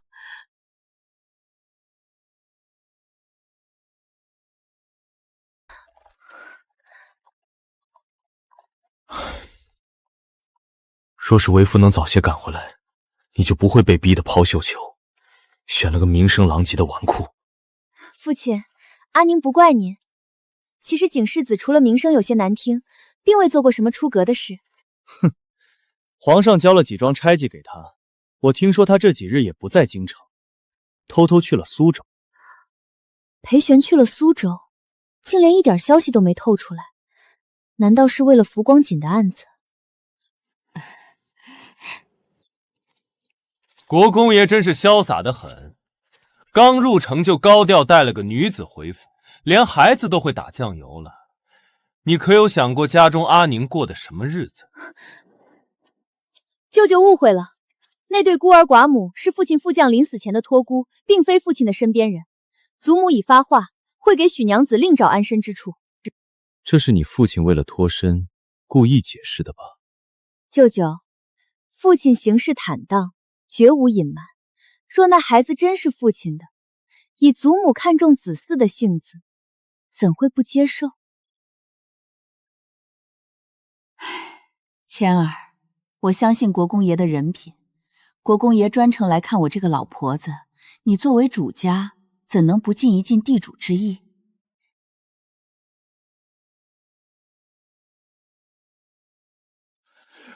国公爷，郡主，不好了！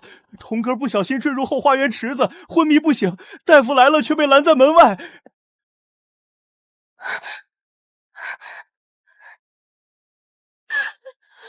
胡闹！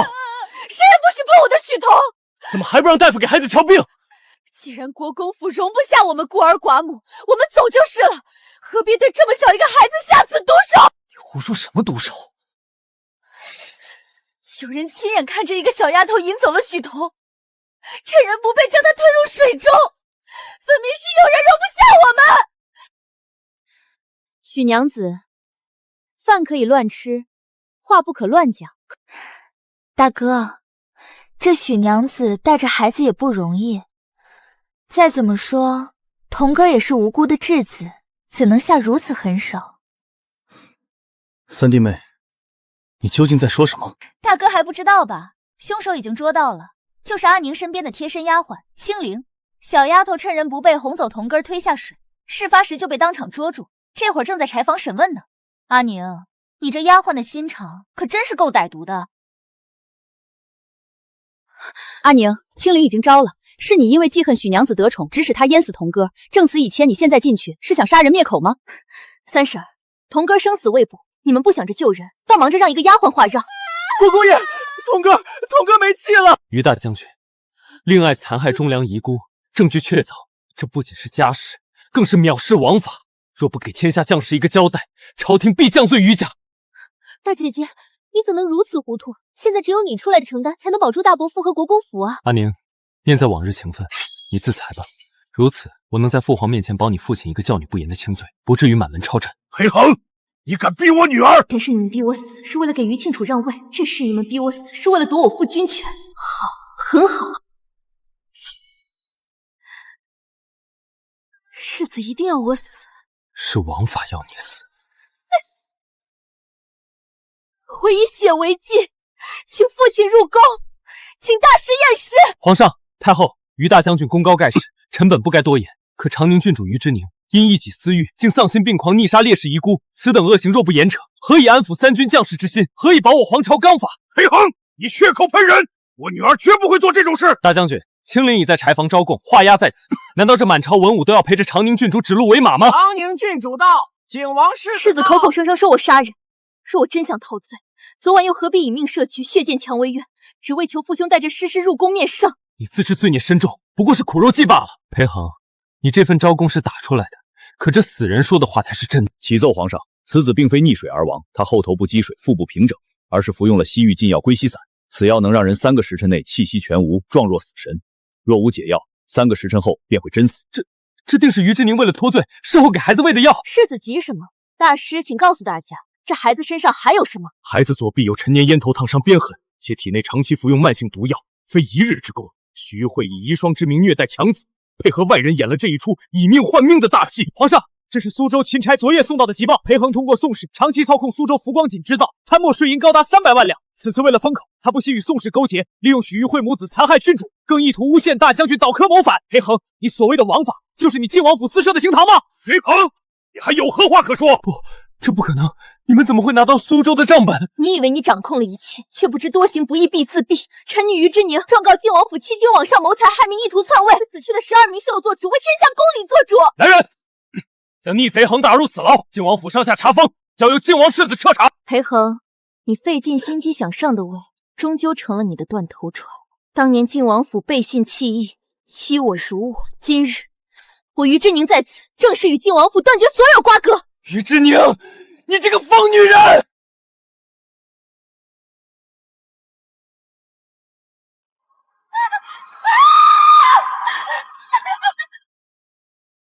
这大好的锦绣河山，我为你拿下了。